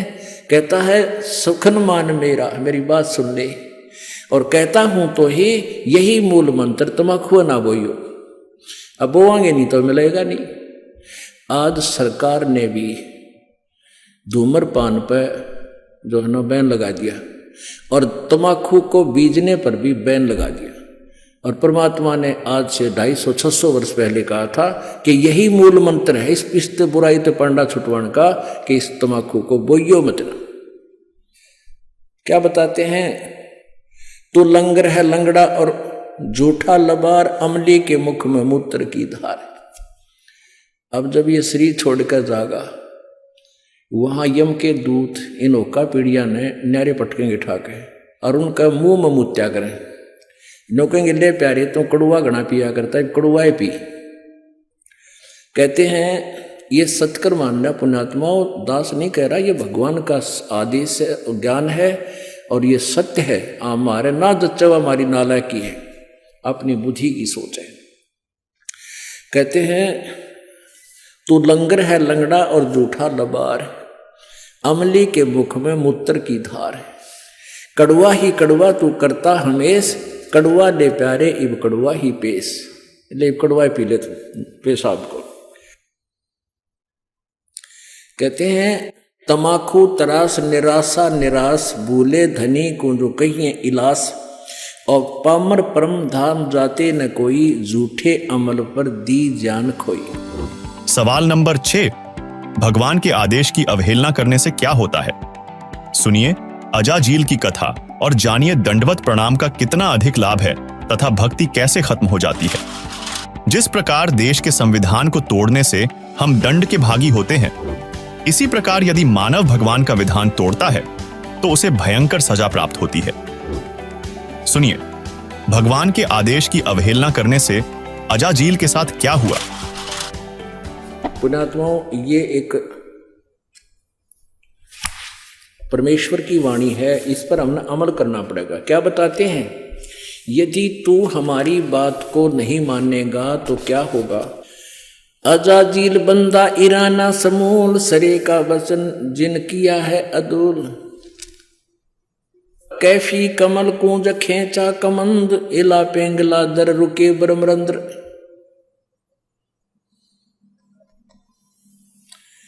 अब क्या बताते हैं कि कैफी कमल जो खेचा कमंदो, यानी कमल के अंदर जाकर के इसका जो ना प्रवेश हुआ, और इला पेंगला दर रुके ब्रह्मरंद्र, इस तमाकू से ऐसा होगा। अब इसमें क्या ये ना समझना कि वैसे सिंपली वैसे ही परमात्मा ने जो लिखा, नहीं, परमात्मा का साधारण सा आदेश भी हमने पालन करना होगा। इसमें क्या बता रहे हैं कि अजाजील बंदा ईराना गया और सिरे का सुखन सवाल उसने माना नहीं। एक अजाजील नाम का बंदा था। पुण्यात्माओं, आप जी को यहाँ 5 यज्ञ करवाई जाती है, ट्रेनिंग दी जाती है आपको भगवान के दरबार में प्रवेश करने के लिए। एक यज्ञ है धर्म की, दूसरी यज्ञ है ध्यान, और तीसरी यज्ञ हवन की, चौथी यज्ञ प्रणाम, और 5वीं यज्ञ है ये ज्ञान की। तो जैसे हम अभी तक क्या करते रहे, जैसे कोई तो हवन ही करता रहा, कोई केवल भंडारे आदि कराता रहा कि तो चिड़िया न दाने डाल देता पक्षियों को, ये धर्म भंडारे इस तरह करते रहे, धर्म यज्ञ। और कोई प्रणाम करता रहा। अब जैसे किसी ने पता लगा कि एक दंडवत प्रणाम करने का, बंदगी करने का एक यज्ञ तुल्य पुण्य होता है, तो एक अजाजील नाम का एक, अच्छा, प्रणाम करने का उद्देश्य क्या होता है कि हमारे मन का अहंकार समाप्त हो। हमारे अंदर जो एक सबसे बड़ा शत्रु है जो भगवान से दूर रखता है वो अभिमान है। अहंकार का और भगवान का खड़ा एक्सीडेंट है। तो इस अहंकार रूपी शत्रु को समाप्त करने के लिए दंडवत प्रणाम करवाई जाती है। अब अजाजिल नाम का एक व्यक्ति था, उसको ये पता चला कि ऐसे प्रणाम करने से एक यज्ञ का फल मिलता है। उसने अपने जीवन में, पर लाखों वर्ष की उम्र हो जाया करती थी, उसने अपने जीवन में 11 अरब बंदगी करी, दंडवत प्रणाम किए 11 अरब। और फिर उसके लिए वो गया ऊपर के धाम में, स्वर्ग लोक में। अब वहां परीक्षा ली जाती है। अब विष्णु भगवान वहां, विष्णु भगवान के रूप में परमात्मा प्रकट हुए, एक अलग से वहां व्यवस्था की। और उससे वहां एक स्वर्ग था वहां पर, वहां उसकी परीक्षा ली। भगवान विष्णु खड़े, अजाजील चले गए, शरीर तो यहां छोड़ गए, इसके अंदर जो शरीर था वो उस प्रणाम रूपी यज्ञ के कारण उसके अंदर एक तेज पैदा हो गया, यानी नूरी शरीर बन गया उसका, उस भक्ति की कमाई, उसकी साधना से, उस साधना से। तो वहां जब वो पहुंचा तो भगवान ने सोची कि इसने बंदगी की है, इसकी परीक्षा लेता हूं। तो अजाजील से कहा कि अजाजील, तेरे अंदर बहुत भक्ति होगी है, और एक व्यक्ति उत्पन्न कर दे, एक बच्चा उत्पन्न कर, लड़का उत्पन्न कर, युवा। वो कहना जी कैसे करूं? भगवान ने कहा कि तू यूं कह दे कि नर भवै। उसने कह दिया नर भवै। ऐसे कहते ही सामने एक नौजवान बालक 15-20 वर्ष का सामने खड़ा हो गया, प्रकट हो गया। अब भगवान ने कहा कि अजाजिल अब इसको बंदगी कर दे, प्रणाम कर इसको। अजाजिल बोला ना, मत ना करो, ये तुम्हारा बेटा है, मेरे वचन से पैदा हुआ है, तो मेरा उत्पन्न किया हुआ मेरा पुत्र है, और बेटे को बाप प्रणाम करे, डूब कर मर जाए इसका अच्छा से। अब परमात्मा ने सोचा यो अपना कर्म बिगाड़ दिया, नरक निकम्मे ने इतनी मेहनत करी, यो खो दिया काम। कहा तू कर ले, प्रणाम कर ले। इसने अकना मैं ना करूं, मेरा धर्म बिगाड़ दे। अपने बनाए मैन्युफैक्चर, अपने पैमाने हमारे ये कति कर्म बिगाड़ने के। अब भगवान ने सोचा इसको थोड़ा ग्रेस मार्क दे दूंगा, इसकी कमाई बिगड़ेगी। एक गेट था, ऐसा गेट था, बैक गेट ऐसा बना रखा था कि कोई भी व्यक्ति है उसमें से झुककर ऐसे तब उस बाग बगीचे में जाता था, सैर सपट्टे को।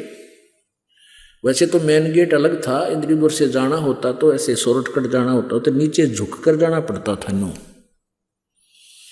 ऐसा गेट बना रखा, ऊपर फूल फाल बेल बाल लगी हुई है।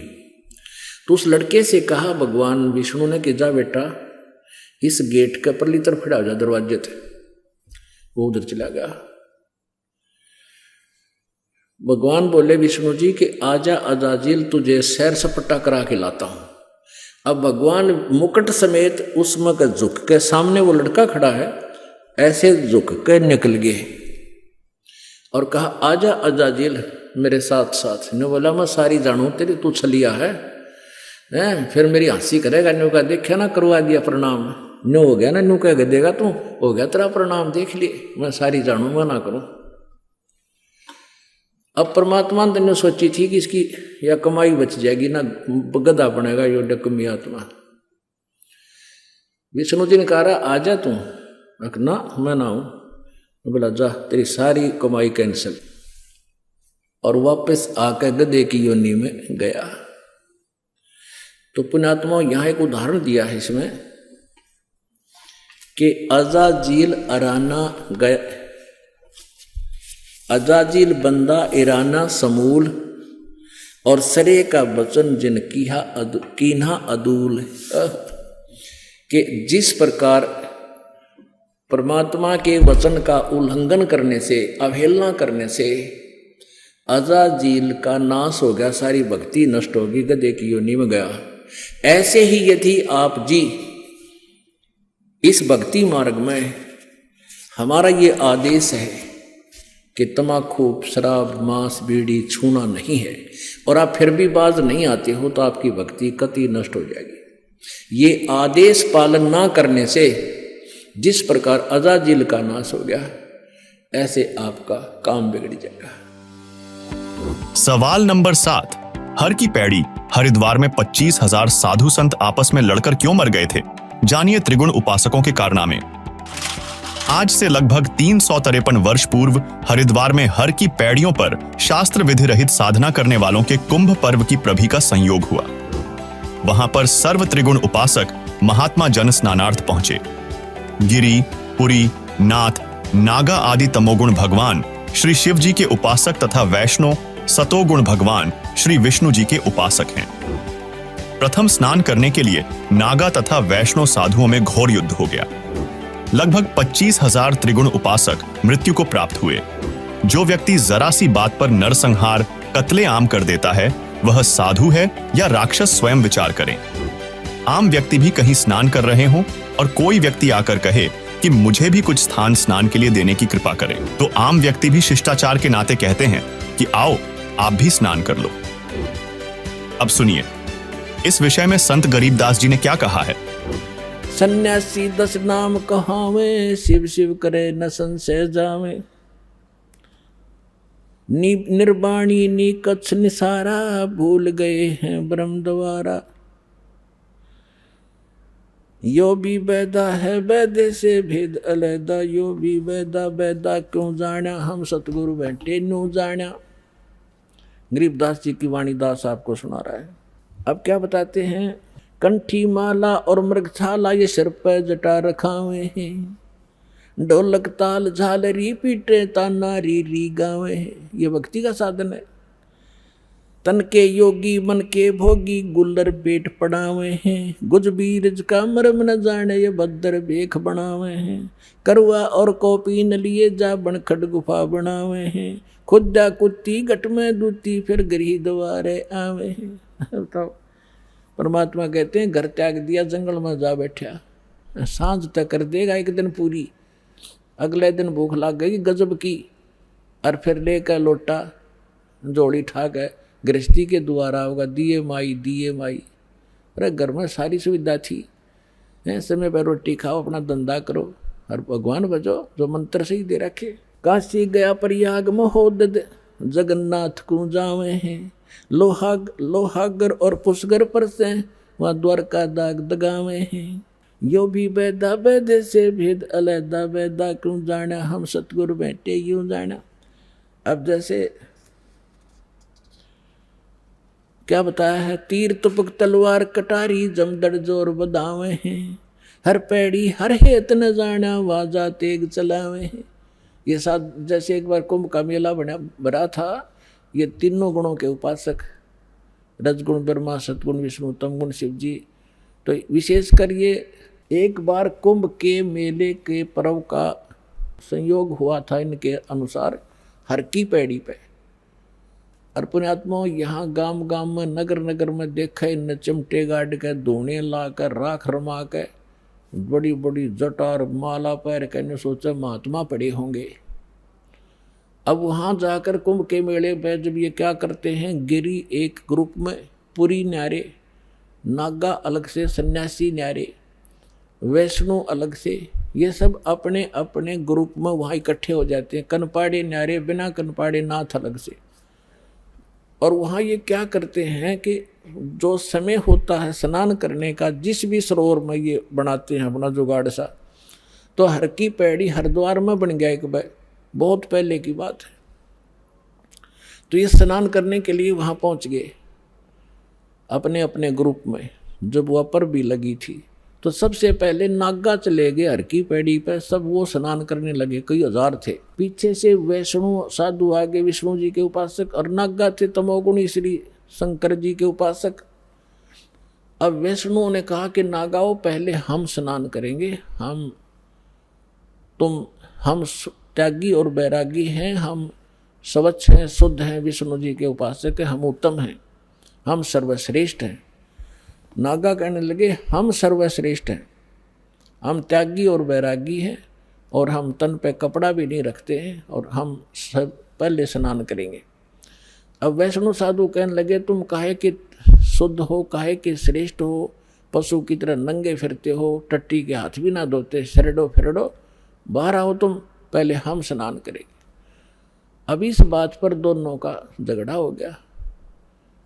वहाँ इतिहास गवाह है कि उस समय ये जिनको हम संत माना करते थे 25,000 कटका मर गया, आपस में कत्लेआम कर दिया, गंगा का पानी लाल कर दिया इन्होंने।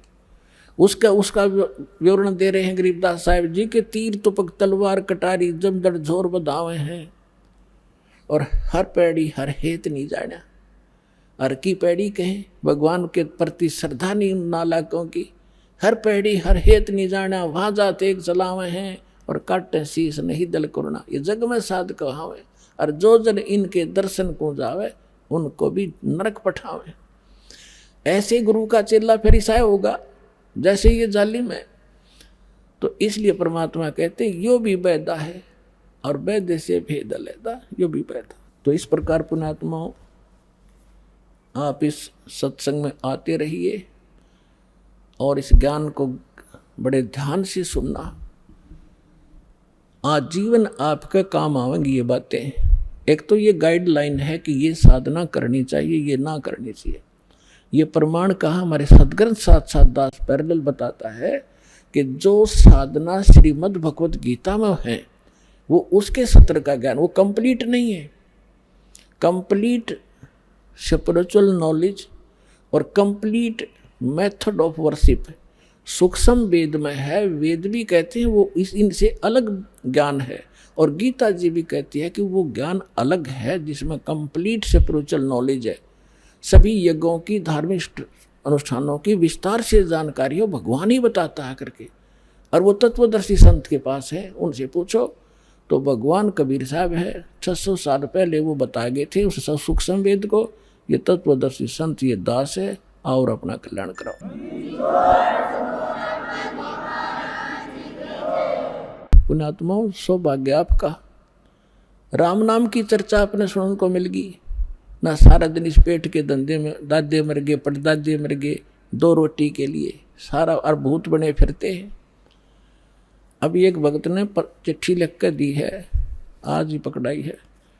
वो उसने लिखा है कि ये हम किसी के पास ये झाड़ा झपटा सीखा करते हैं। अब वो झाड़ा झपटा करने वाला मर गया, ये वो भूत बनकर हमने सतावे है तो ये इसे गुरु थे अपने, ये वो सारे भूत बने अंडे हैं। तो परमात्मा कहते झूठे गुरु के आश्रय कदे ना उदरे जीव, और सच्चा पर गुरु सत कबीर है, आदि परम गुरु पीर। कहते हैं झूठे गुरुआ मर गए, वो हो गए भूत मसान। तो पुण्यात्माओं प्रत्येक ज्ञान और इस परमात्मा के महिमा को ध्यान से सुनो।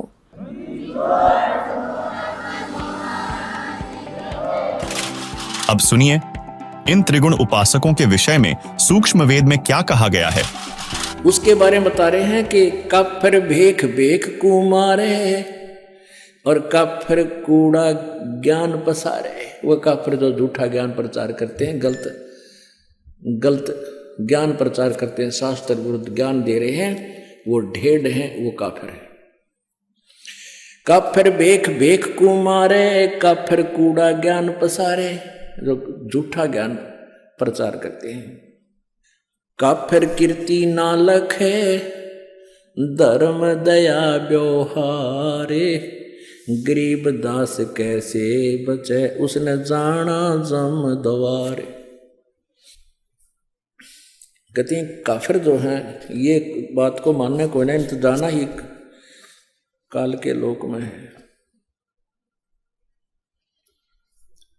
100 नारी जारी करेंगे सुरापान 100 बार, एक चलम हुक्का भरे वो डूबे काली धार।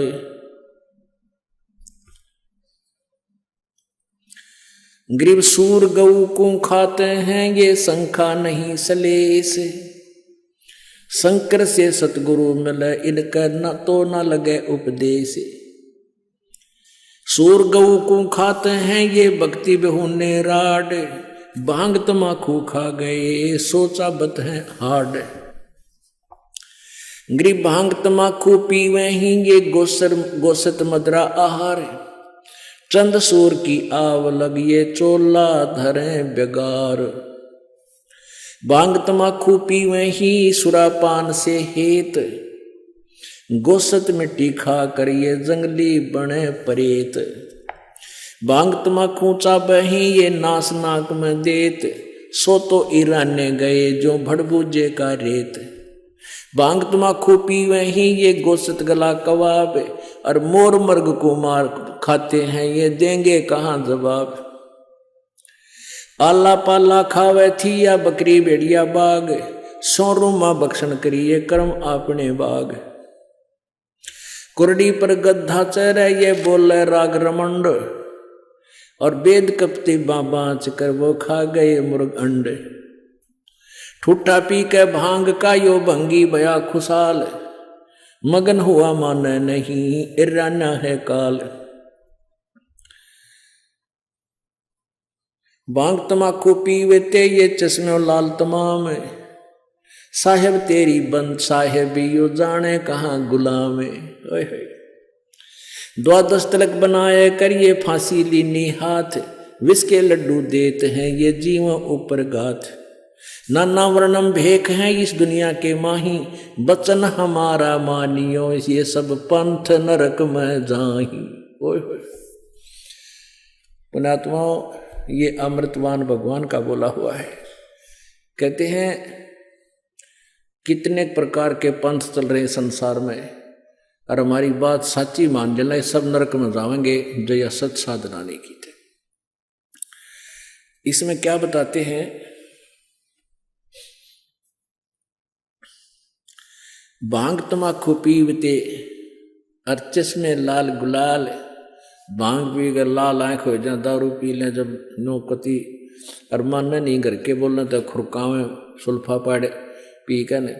और कहते हैं साहेब तेरी साहेबी यू जाने कहाँ गुलाम, कि भगवान तेरी महिमा ने यू इन नशों का गुलाम कैसे जान सकता है जिसने भांग तमाकू शराब मांस इस तरह अड़ंगे खाने की आदत पड़ गई। तेरी भक्ति ने क्या समझे तेरी महिमा से। कहते इनका गुलाम, इन विषयों का गुलाम, साहिब तेरी साहिबी ये जाने कहाँ गुलाम। दोस्तों, जैसा कि हमने आज काफिर शब्द के विभिन्न पहलुओं और इसके ऐतिहासिक संदर्भों पर विस्तृत चर्चा की, यह स्पष्ट हो जाता है कि यह शब्द मात्र एक धार्मिक पहचान तक सीमित नहीं है। विभिन्न धर्मों में इसके विभिन्न अर्थ और उपयोग होते हैं जो इसके जटिल और गहरे अर्थों को दर्शाते हैं। इसके अलावा हमें तंबाकू की उत्पत्ति, भगवान के संविधान को जाना। आशा है कि आप सभी इस एपिसोड के माध्यम से कुछ नया ज्ञान जानने को मिला होगा। अगली बार हम एक और दिलचस्प विषय पर चर्चा करेंगे। तब तक के लिए धन्यवाद। आइए अब हम उन श्रद्धालुओं के अनुभव जानते हैं जो जगत गुरु तत्वदर्शी संत रामपाल जी महाराज जी से दीक्षा प्राप्त कर चुके हैं तथा उनके द्वारा बताए गए भक्ति मार्ग पर चल रहे हैं। नमस्कार सर। नमस्कार सर। सर क्या नाम है आपका? मेरा नाम लालाराम देवांगन, ग्राम फरतफोड़, जिला बालोद, छत्तीसगढ़। सर संत रामपाल जी महाराज से नाम दीक्षा आपने कब ली?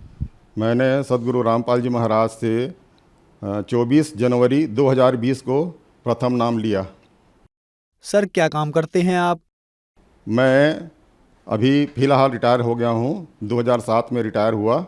और मैं आयकर विभाग में प्रशासनिक अधिकारी के पद पर रिटायर हुआ। सर, संत रामपाल जी महाराज से नाम दीक्षा लेने से पहले आप क्या भक्ति साधनाएं करते थे? नाम लेने के पहले मैं जो सांसारिक प्रथा जो चली आई है, जो माता पिता करते आए हैं, वही सब करता था।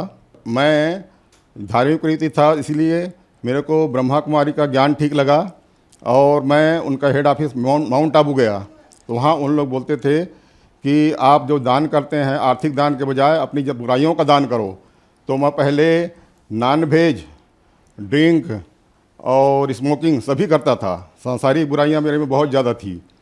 तो मैं सभी को मतलब संकल्प कर दिया था कि मैं ये सब छोड़ दिया। पर 1983 में गया था मैं, उसी समय से मेरा नॉन वेज छूटा। उसके बाद फिर मैं स्मोकिंग शुरू कर दिया, फिर ड्रिंक भी शुरू कर दिया। तो ये सब धीरे धीरे 92 में मेरा ड्रिंक छूटा। मेरी माँ बोलती थी, बेटा आप संसार में बहुत दुख पाते हुए हुआ हो, कभी भी कैसे भी संकट आए भगवान को मत भूलना। ये मेरे माँ के वचन थे।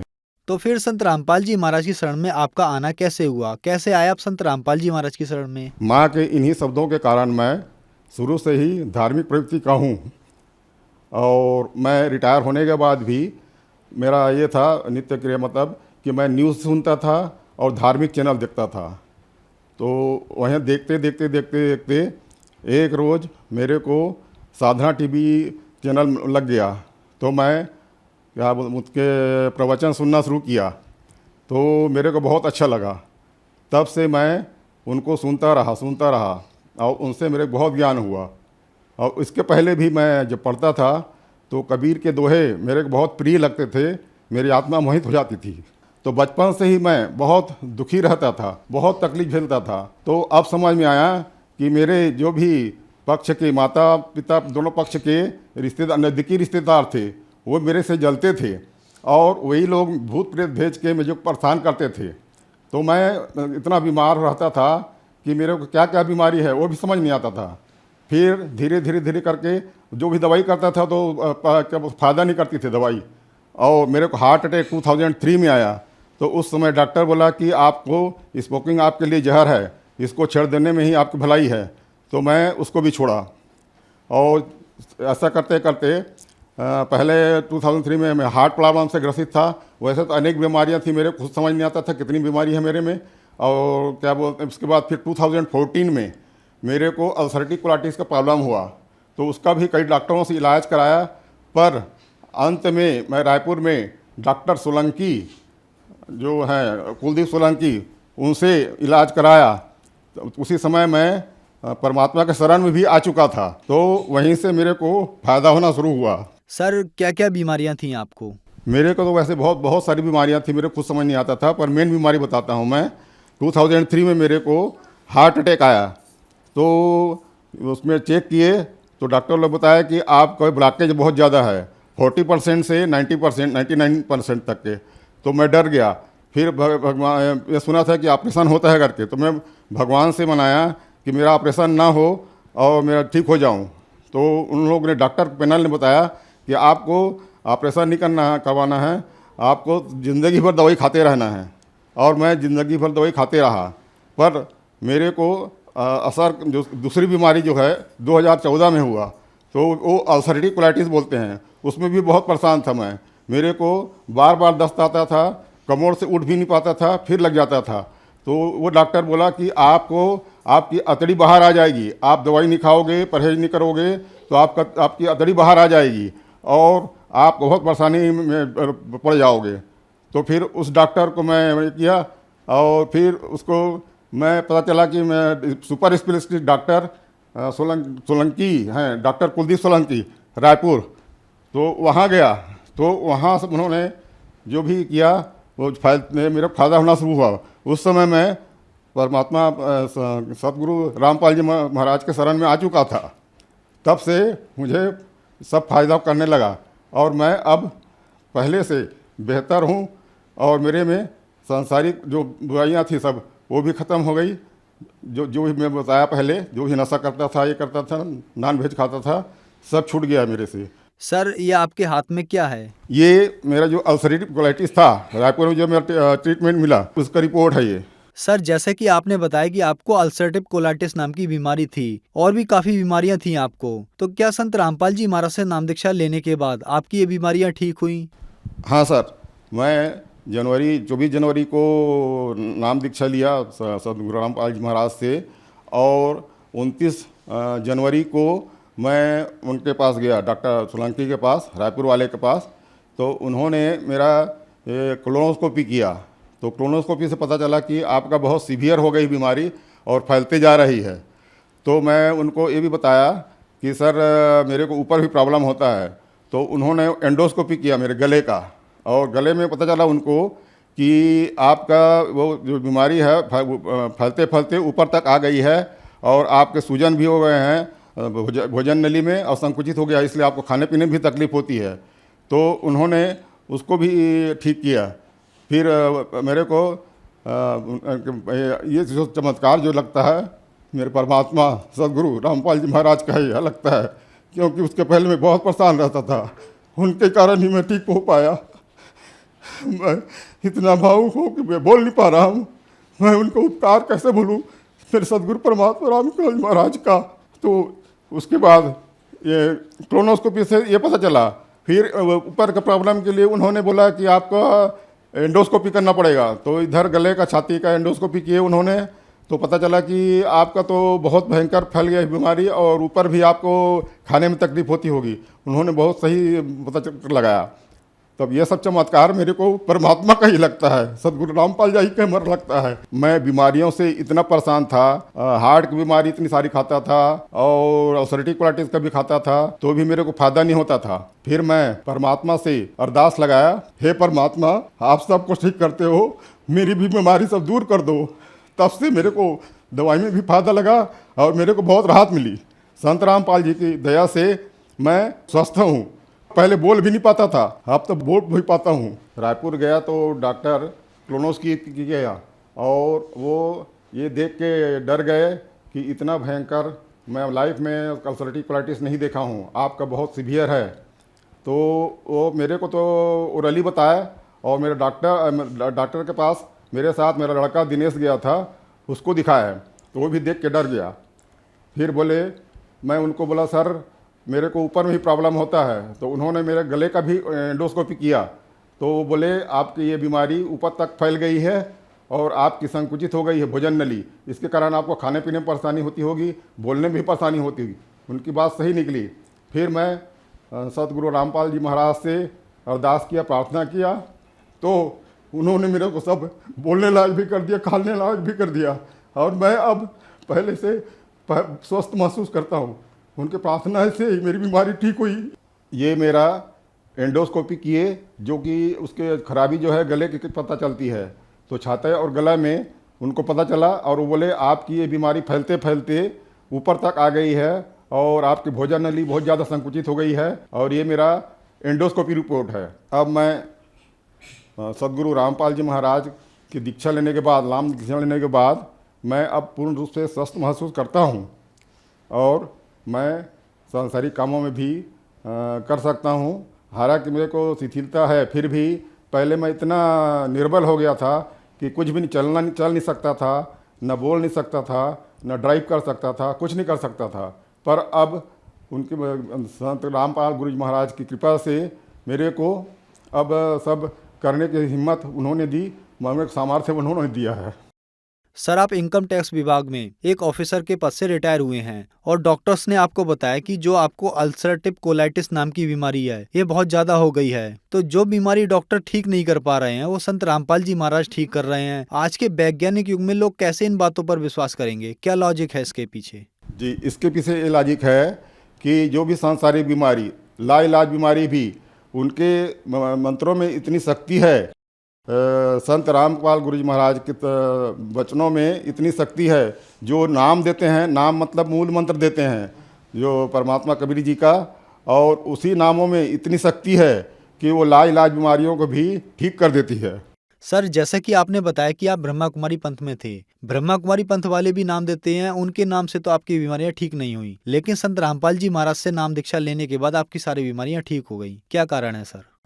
जी, उन लोग नाम नहीं देते, उन लोग सिर्फ ब्रह्मा को ही मानते हैं। ब्रह्मा ये सब है, और शिव बाबा को मेन मानते हैं, मेन भगवान मानते हैं। पर वो लोग उनको मुरली बोलते हैं, उनकी जो भी शिक्षा है और वो जो बताते हैं वो भी प्रेत बाधा ही लगती है मेरे को, क्योंकि जो उनका प्रमुख है ब्रह्मा कुमारी का, वो उसमें प्रेत आता है और वो जो बोलता है वही इन लोग सब संसार को बताते हैं, पर वो नाम नहीं देते एक्चुअल। वो भी भटक रहे हैं, वो भी दूसरे भगवानों को मान रहे हैं, जो कि असली परमात्मा कबीर जी जो हैं उनका नहीं है ज्ञान, उनका ब्रह्म को ही मेन मानते हैं और शिव बाबा को मानते हैं। इसलिए इसमें फ़र्क है। और ये यथार्थ असली सच्चा ज्ञान ये परमात्मा कबीर जी का है, जो कि उसी मतलब मेरे सदगुरु रामपाल जी महाराज के रूप में आए हुए हैं कबीर जी, वही बताते हैं। वही में बहुत पूरी शक्ति है और पूरे विश्व में वो सबको अपने परम आत्मा को सबको ठीक करेंगे। सर, जैसा कि आपने बताया कि आप कबीर परमात्मा को मानते हैं, लेकिन आज तक के इतिहास में संत कबीर जी संत रूप में विश्वविख्यात प्रसिद्ध हुए। आप कबीर साहब जी को परमात्मा कैसे कह सकते हैं?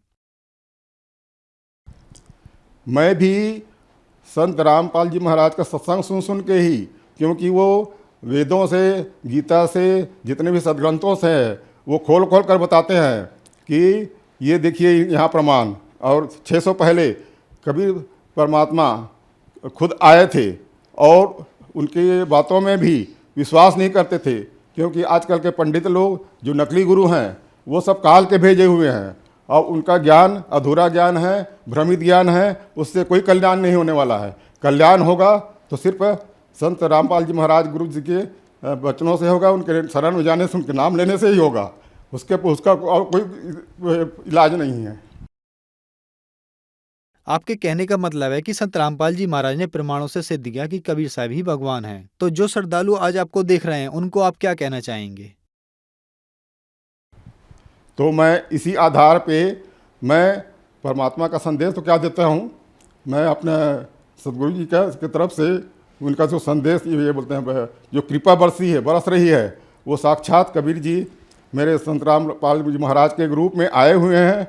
और जिनको ये भोली आत्मा विश्वास नहीं करती और उसके शरण में जाने के लिए हिचकती है, जब ये उनको यही समझ के आएंगे तभी सब आत्माओं का कल्याण होगा। जो मानव रूप में आए हैं तो उनका कल्याण सिर्फ सदगुरु रामपाल जी महाराज के शरण में जाने से ही और उनके नाम दीक्षा लेने से ही होगा कल्याण। ये आत्म कल्याण करना ही मानव जन्म का मुख्य उद्देश्य है, ये भी वो बताते हैं।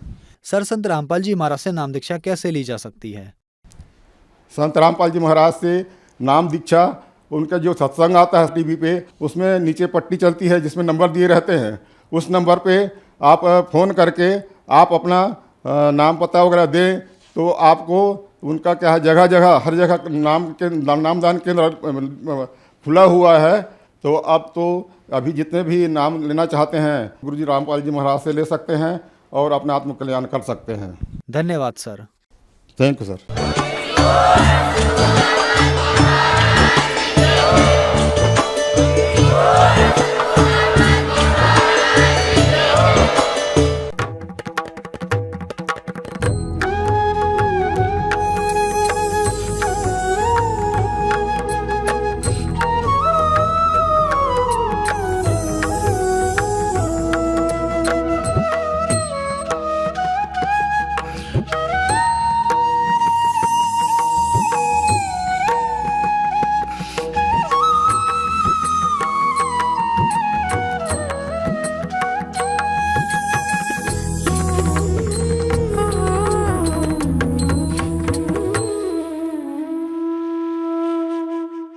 आप सुन रहे थे जगत गुरु तत्वदर्शी संत रामपाल जी महाराज जी के मंगल प्रवचन। अधिक जानकारी के लिए विजिट कीजिए हमारी वेबसाइट www.jagatgururampalji.org। संत रामपाल जी महाराज जी के शुभ आशीर्वाद से पूरे विश्व भर में 500 से भी ज्यादा नाम दीक्षा केंद्र हैं, जिन पर संत रामपाल जी महाराज जी द्वारा ऑनलाइन निशुल्क नाम दीक्षा दी जा रही है। अपने नजदीकी नाम दीक्षा केंद्र का पता करने के लिए संपर्क करें 8222880541।